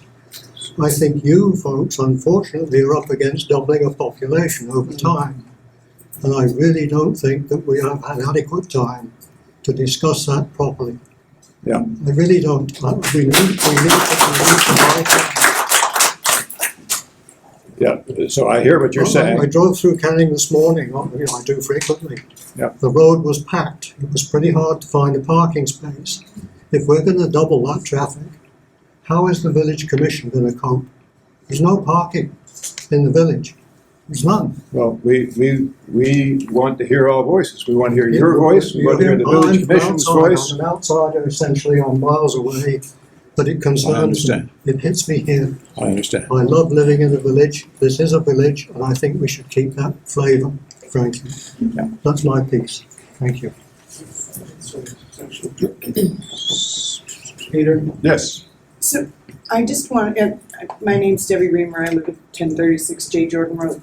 What about considering what the community looks like, right? Like right now, if you go over to where this development is potentially happening, Took a drive around tonight. it is completely flattened out. There's piles of dirt, there's trees uprooted, all of those kinds of things. Does the municipality not have any control over that? Is there nothing somewhere that says you need to work with at least respect the what's there and keeping, I mean, he's talking about tiny forests, well, what's he gonna do, plant new trees, really? That's Yes. ridiculous when you could work with them. We don't And control your backyard, and they don't control my backyard. But And- this isn't just a backyard, Well, we don't this is control a anybody's development. 20 acres or 100 But acres. is there either. nothing environmentally or in terms of, we're concerned about environment, we're concerned about climate, we're concerned about all these things, and we're letting this happen here when it doesn't have to. We could talk about what it could look like. He's talking about putting trails in. Okay, well, let's leave some of the mature trees there and let's look at the structures that are around Canning and how can we incorporate those there? Because putting in apartment buildings, I get the housing crisis. I work with families all the time who don't have a place to live. I get that. But this isn't about inclusive housing. This isn't about making affordable housing. And I get that you may not have any control around that, but maybe you should. Because if we're going to talk about increased housing, then we need to be really clear that it needs to be affordable. And this will not be. It crossed my mind to ask John Lohr to attend the meeting. He's the Minister of He's been Housing. invited a couple of times. And yet he hasn't come. And they have control over the I sent an email to Mr. housing Moore. portfolio, but there was another hand over here that, Just a yes, minute. I sent an email to Mr. Moore back when this first started. Yeah. And I got a trite reply, I'm provincial, it has nothing to do with me. Yeah. And it was basically told. we love to do that, he and I, we go back, it's your responsibility, no, it's your Go responsibility. away and leave him alone.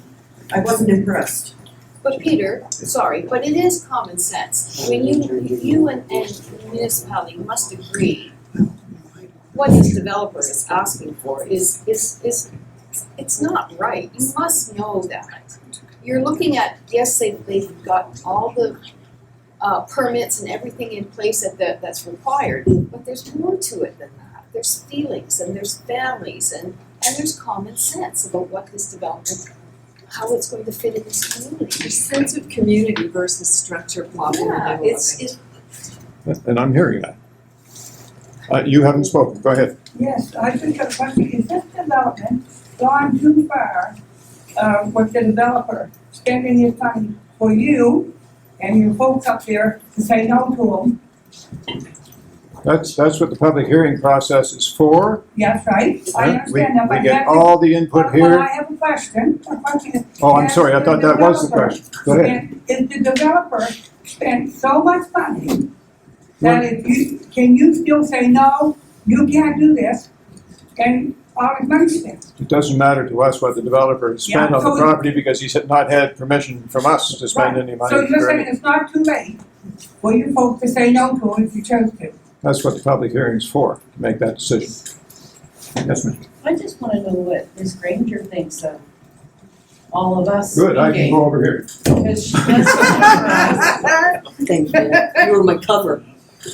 like, I think it's great. Anytime we can get together in a What do you room think and of- talk about stuff is a really good thing. Regardless if we agree or we disagree, talking about it as a unit, because this is our unit, makes sense to me. Did that answer your question? yeah, I'm just a little concerned that a lot of the community that I've spoken with don't know about it yet, still, to this day. So what do we do with the people that don't know? Why? Like, we're I trying. have a question. We're trying through Facebook and these meetings, each and every one of us, to engage people. And I contacted Ruth and I said, can you please see that the notice of this meeting is distributed throughout the entire village? But yet people go, And it what was. meeting? What are you talking about? What development? And then we're going, oh, really? You don't know? Yeah. Was the notice sent out through the whole village or just the 500 feet from the No, everybody. It's posted all, well, Ruth, where'd it go? Went on our website, Kim had posters to put out and around, June had it on her Facebook. We put it in the Gazette. Put it in the Gazette. Where'd you go, Ruth? Well, the one that's in the Gazette is in July. Yeah, Yes. that's what we had, and that's all we got in time for the Gazette. The June Gazette was about the July meeting. We didn't have the information for this meeting in time for the Gazette. Okay. No, But the posters but we were didn't out get that information from the county. Yes. My question is for June. I want to know on July 5th, when we're voting in council, will you be voting for the proposal as it stands right now, or will you be suggesting any amendments? Or is that something that you're going to I have to hear consider? everything, and I really stay Switzerland until we are done with hearing everything and everybody, because there's people that aren't in this room The that point, wouldn't no, need. the point is, excuse me, Jim, the point is that the purpose of public hearings is that the councillors sit there in a quasi-judicial capacity, and their obligation under law is to have gone to that last meeting still with an open mind. Now, we all know that people form their own opinions in their heads, but they're still going with an open mind on the theory that they can be convinced then or prior to then, but not until the last voice is heard do they make the decision. And they cannot come out and say to you, I'm with you, or I'm totally against you. I'm still getting letters and phone calls, and a lot of people want to remain anonymous too.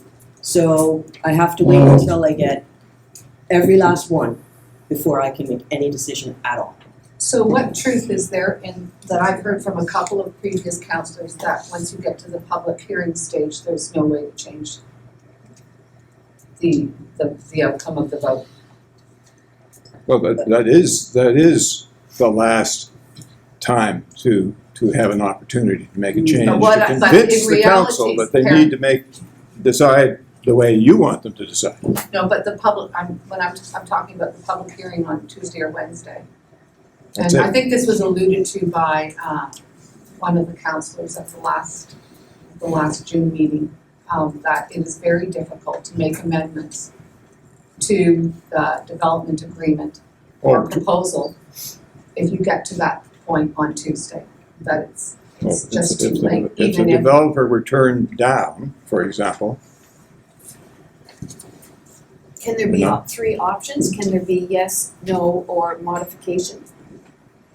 That's entirely up to the developer. We can't obligate the developer to make any modification. The council will be voting, and are they voting yes or no? They're voting yes or no. So there's no third option? Yeah, you can't. I was under the understanding if they vote, yes or no as there was a proposed. possibility for amendment. I thought Laura Mosher had mentioned something go about ahead, that Laura. when we attended the meeting. Yeah, so they can. The three options that Ms. Matheson outlined are always available to council at every, when it goes to planning advisory committee, they can send it back for modifications. When it goes to initial consideration, council can send it back for modifications, and similarly after the public hearing, they can send it back for modifications. So that's a no. If we're sending it back for modifications, it means we've turned it down unless we want to make a modification and come forward with something else. And then the process starts all over again, or you just? The process has to start all over. So could you tell us the procedure for July? I'm sorry, I misspoke apparently. Sorry, Go ahead. it's not that the process starts all over again, but there may be, it is certainly set back, so depending on the modifications, it may trigger a review of something else, or a re-review of something we've already discussed. But certainly we would require another public hearing. So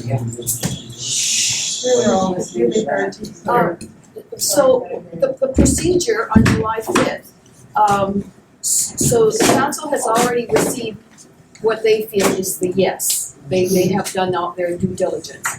But how do they take, if they vote no to the developer, have you taken into account everything we've said in order for you to vote no to him? I mean, we don't want no, we want a modified proposal. Exactly.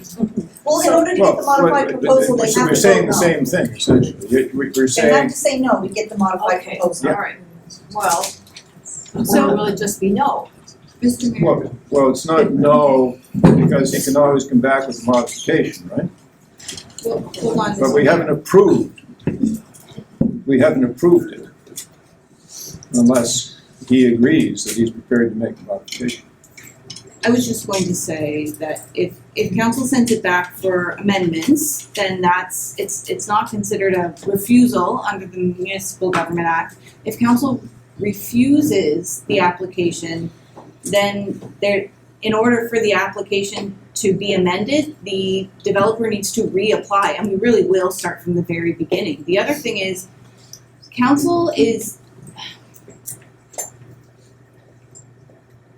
makes their decision on the basis of whether or not the proposal carries out the intent of the municipal government, of the municipal planning strategy.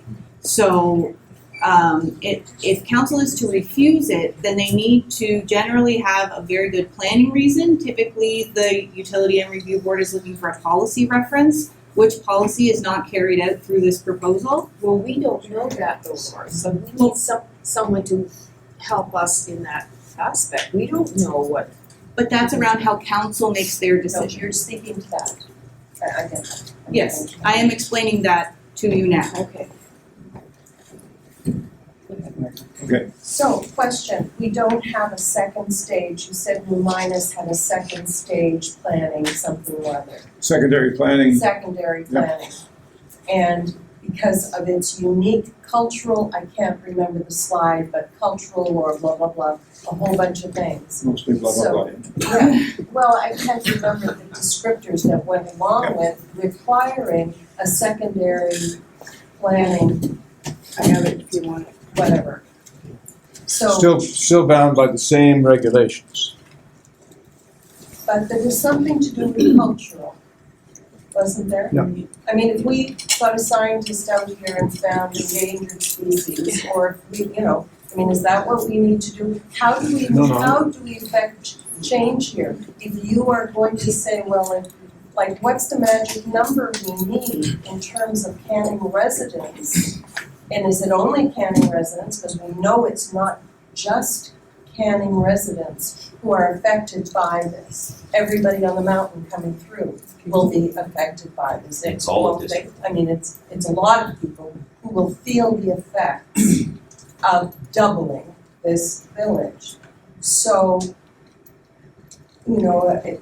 I wonder how many signatures I need, and is it names, addresses, email addresses, how do we can't have a plebiscite of, is that how we, you wanna know how Canning residents feel? So this is a portion, but I wonder what the magic number is for you, that's my question. And so from your public engagement strategy, are you consulting with us? So you're listening to us? Are you genuinely listening to us? And does that affect your decision, the council decision, or is it based on the proposal and the tick boxes? To Laura's point, you may sway council, right?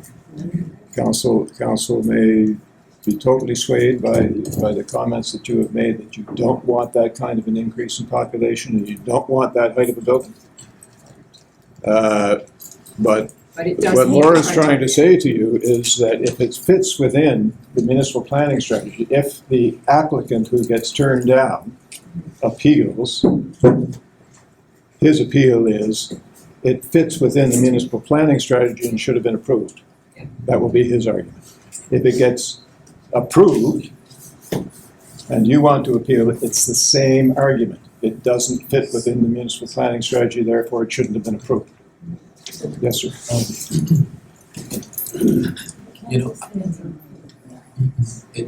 It strikes me from my numerous conversations with people in this district, most of the people that I know and have spoken with are not in favor of this development as proposed. So I urge you, as a municipality, as a council, to find that policy that will allow you to say no and ask the developer to amend this proposal. Thank you. Is he required to dedicate 10% to green space? And is he meeting that? The bylaws have to do with either green space or money in lieu. Yeah. What? But It's triggered at the time of subdivision, so he will be required to contribute 10% either in land or in cash or combination thereof. Can I just finish? At the time of the subdivision. So he may cut a check, in which case that will enable us to purchase land somewhere else, or he may dedicate a certain portion of the land and transfer that ownership to the municipality. On the pamphlet that I picked up during the open house, it said that he wasn't required to because there was a park across the street. No, when there's a subdivision, he will be required, it's written into the development agreement. So how is that environmentally conscious? How is that environmentally conscious. Cash instead of green space. So I that don't we get can it. create green space with the cat. Well, Where? That should be his The responsibility. property does provide plenty of green space. He will just retain ownership of it and we will take the cash and we can purchase something else. Because there's two different things going on. There's what we often call amenity space. So that's the green space within the property where the multi-unit is being developed. We call that amenity area, which is not part of what we're talking about with the 10% dedication.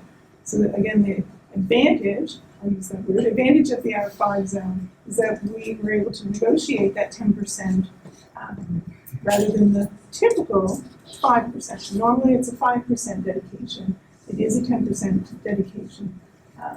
But the option is, and always is, with the developer, if it's going to be cash, combination, or land to our agreement. We have to accept that land as being acceptable.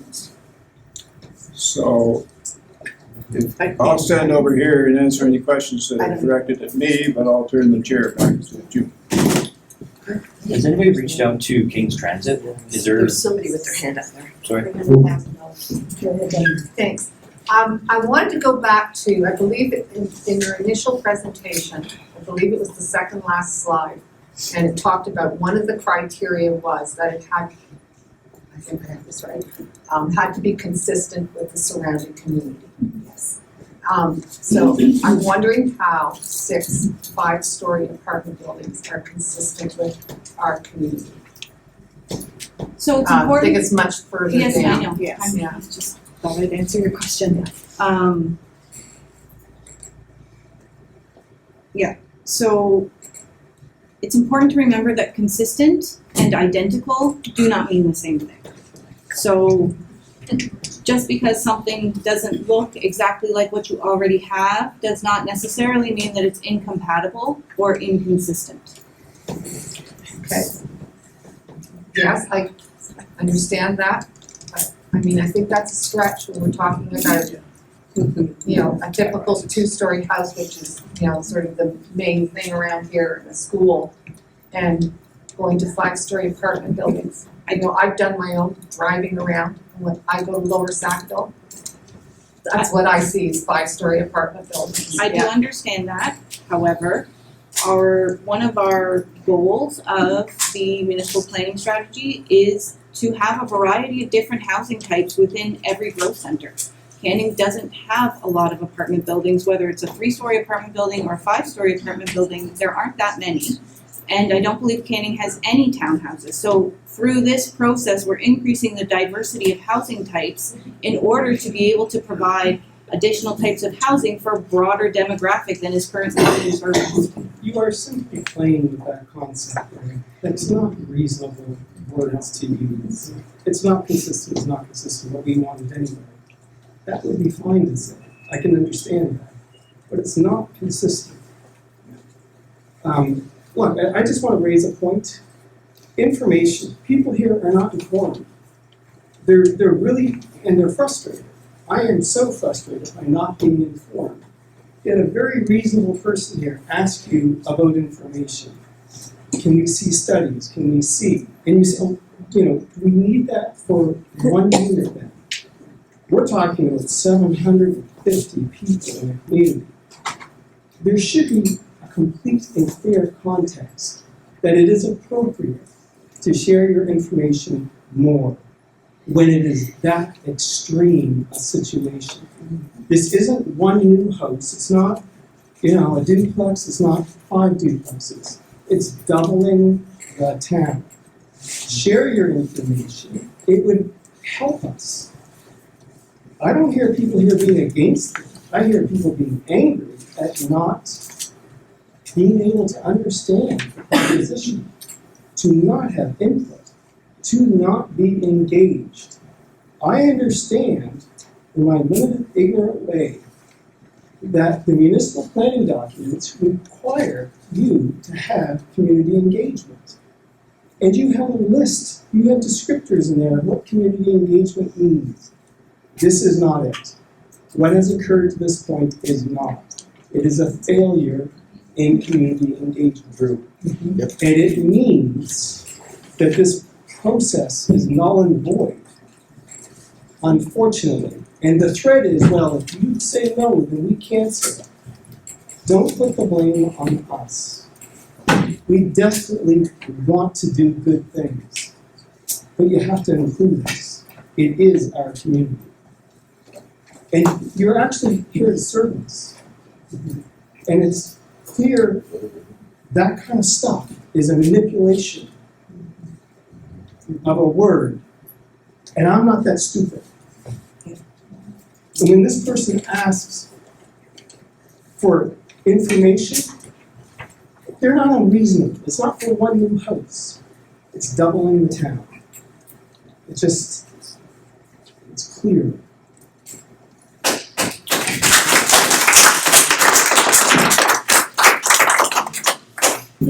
Is it possible for somebody here to take the responsibility to get these things online so that we have a fighting chance? Can you get these reports online for us before next week? Next week. And the other thing I'm hearing is there a little crack in the doorway that we can use some of these issues as a reason for an amendment, for the council saying no and we want to modify the developer's plan? I mean, some of these things that we're bringing up tonight, are they not a little glimmer of light that we might use? I don't know. I mean, I don't know, but I'm just putting it out there to the council. Well, we hear you asking for those things. That's what we're here for. Well, we have been asking.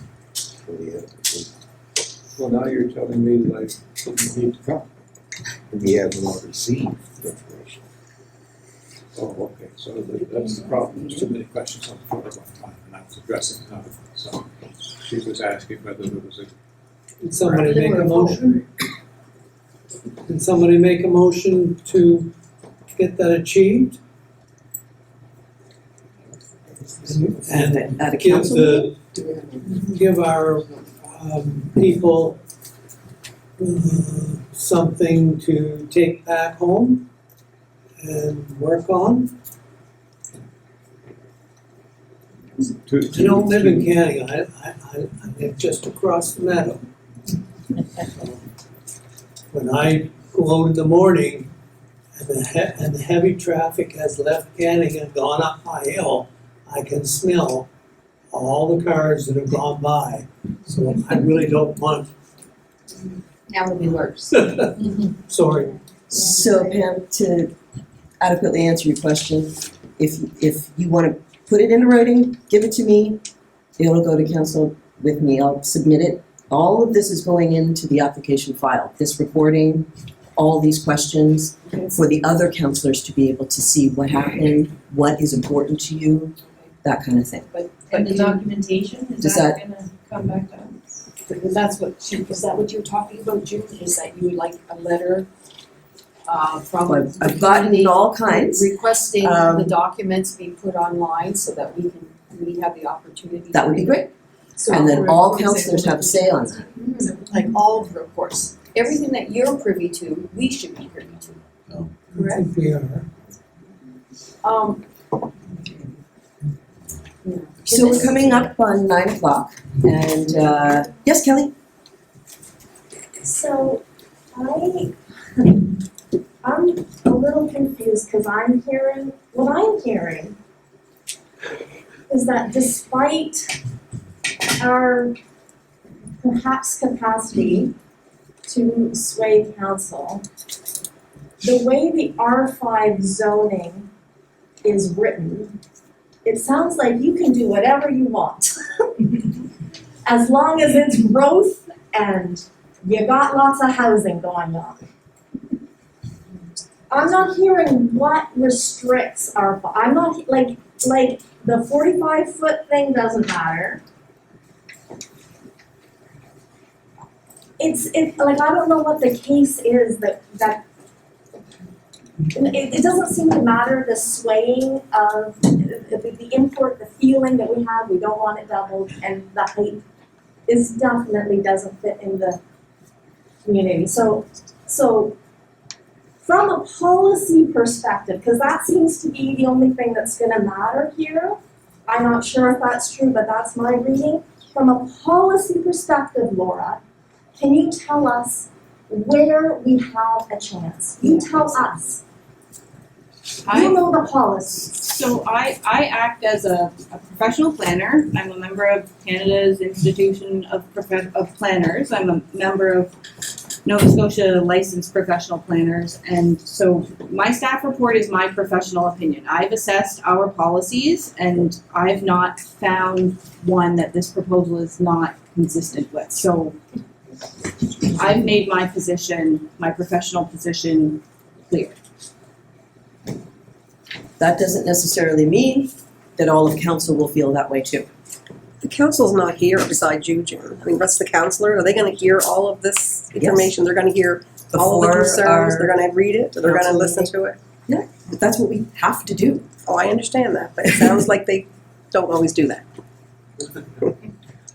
I can't speak for other councillors, but Yeah, I know I do. I know. I think I can tell you that every councillor has read every piece of correspondence that's going on. And there's abundance. That's not including the phone calls. All right, if anybody else has any other questions, I've left a pile of cards on the back there, the back desk. I encourage you before the 5th, if you have something for Laura, when was the deadline to have something in, so it can make it?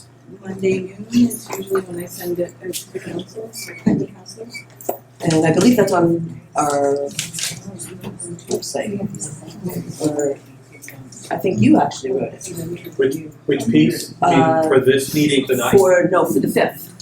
When There is people had to have a stuff. post about the public hearing on the 5th on the village website. Right. And it's the same post that came from the county, so it's all there on the village website. Perfecto. So what Jen was speaking to is that there is a deadline of noon on Monday for written submissions to be given to Laura, that we can ensure the council gets them prior to the public hearing. Just in terms of that. So, And but building on that, I just wanted to make sure, if anyone doesn't have easy access to printer, there are a few copies of Laura's staff report here, if that's easier reading for anyone. Perhaps just where it's a long weekend, you can adjust that, limit for getting reports to the councilors. Well, Isn't Friday a long weekend? It is, but council needs time to review your submission as well. So it could be like In Monday night, advance of or what Tuesday. is it typically? It's usually Monday at noon. So when I send the letter to June tomorrow, does that mean we can also receive the reports by Monday at noon? you wanna, no, I don't think that's going to happen. Well, the meeting's on the 5th, it's on Tuesday, how are we going to, you know? Let me see what we can come up with. So just to be clear, I think what you're asking for, just so I've got a clarity on that, is there's a desire to see us post the private consultant's report for the traffic study, is one, and the drainage plan. It's not really meeting the definition of a report, but the drainage plan as proposed. So those are the two that we're looking for. All of the evidence that you use to make the decision in Those are the the planning two advisory. submissions that make up the majority of what ended up being the development agreement. If that's the case, we can make sure that those are posted tomorrow And post it where? On municipal website? on our website. But all the process that the developer went through and all the criteria that he had to submit, should we not have privy to that? It's in the staff report. In this here? Yes. Great. Thank you, everybody, for coming. Kim, do you have any? There's one more question. Oh, sorry, I didn't see ya. I just wanted to say that we requested this information May 30th.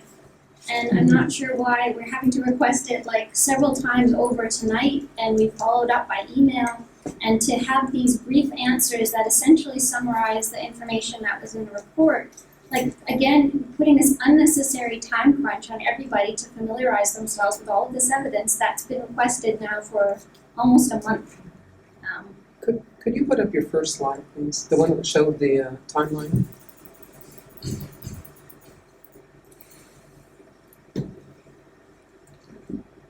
So is there any possibility, I know it's a public hearing and I know it's been slated for July 5th for a while, is there any possibility of that being extended out a little bit to allow us time to review what we haven't been able to review before? So we will be better prepared? The public hearing is actually the one and only public meeting that we are required to conduct under the Municipal Government Act. Everything else that we have done, the public information meeting, the open house, this meeting tonight, that is all in addition to what the province requires us to do when we process planning applications. The province also requires us to advertise the public hearing twice in the newspaper, which we've already done. So at this time, I don't believe we can reschedule. I do understand that, but I guess the unfortunate thing for us on this side of the table is this was requested at the end of May, and here we are coming into July, and now we've got a long weekend to review it. That doesn't seem right. I understand your position. But we're not gonna receive it till sometime after Monday When it was requested afternoon? before. And the No, I'm meeting is on committed to posting Tuesday? it tomorrow. Pardon me? It will I post didn't it tomorrow. Post it tomorrow. But have you made exceptions Just- for the developer? In any of his requests, have there been any exceptions made for him? The rezoning, for instance, was that, He hasn't rezoned the property. did he request it to be rezoned? No, he applied for a development agreement. So, but I guess I'm asking, could there be exceptions made in this case for this side? And we definitely told the reasons several times tonight, but it just seems to me like, again, we're being pushed. Just unfortunate. It's unfortunate for us. It's not finger pointing or anything, but truly, that could have been provided to us. So the final consideration happens on July 5th as well, correct? I'm sorry? The final consideration happens the same day as the public hearing? Yes. Yes, so. Is there any possibility of moving that? I mean, the public hearing might take as long as this has taken. It might take several hours more. Is there a possibility of extending the actual decision to give the councillors more time to reflect? So, yes and no. So, once we hold the public hearing, the Municipal Government Act indicates that council cannot receive any additional information to make their decision. So, they can certainly defer their decision, but they can't take into account any information they receive after that in terms of making their decision. So And I think is we that have the information that you want us to have. Yeah, but is that Yeah, a we possible don't. fourth outcome? That the council could choose to defer until for a couple of weeks or the next council meeting? You're more familiar with the rules of procedure than I am. They already have. It would be up to council. Yes. I just wanted to thank you all for coming here tonight and doing your best to answer the question. And I'm really proud of all of you just for stepping up. It's difficult, but I think it's worth the effort all around. It's not easy to do this kind of thing. So I really applaud everyone for showing up tonight and caring enough to get this right. So thank you. I second that. I want to thank you all for coming out. It's important that these exchanges take place. This is a heated issue, and we anticipate that there's going to be people strongly pro and con and with different issues. And the burden of the politician, if you can, or the pleasure of the politician, depending on which way you want to look at it, is to hear people express these opinions so that they can react accordingly. Now, we invite you to continue to have input right up until the day that the decision is made. But as Laura has said, subsequent to that, because of this quasi-judicial capacity of the councillors having to make this decision based upon the information they've heard from both sides on that day as the cutoff, that's all the information that we can receive. So thank you very much. I'm sorry that we haven't been able to satisfy all the concerns, but that's the burden we have to carry. Thank you for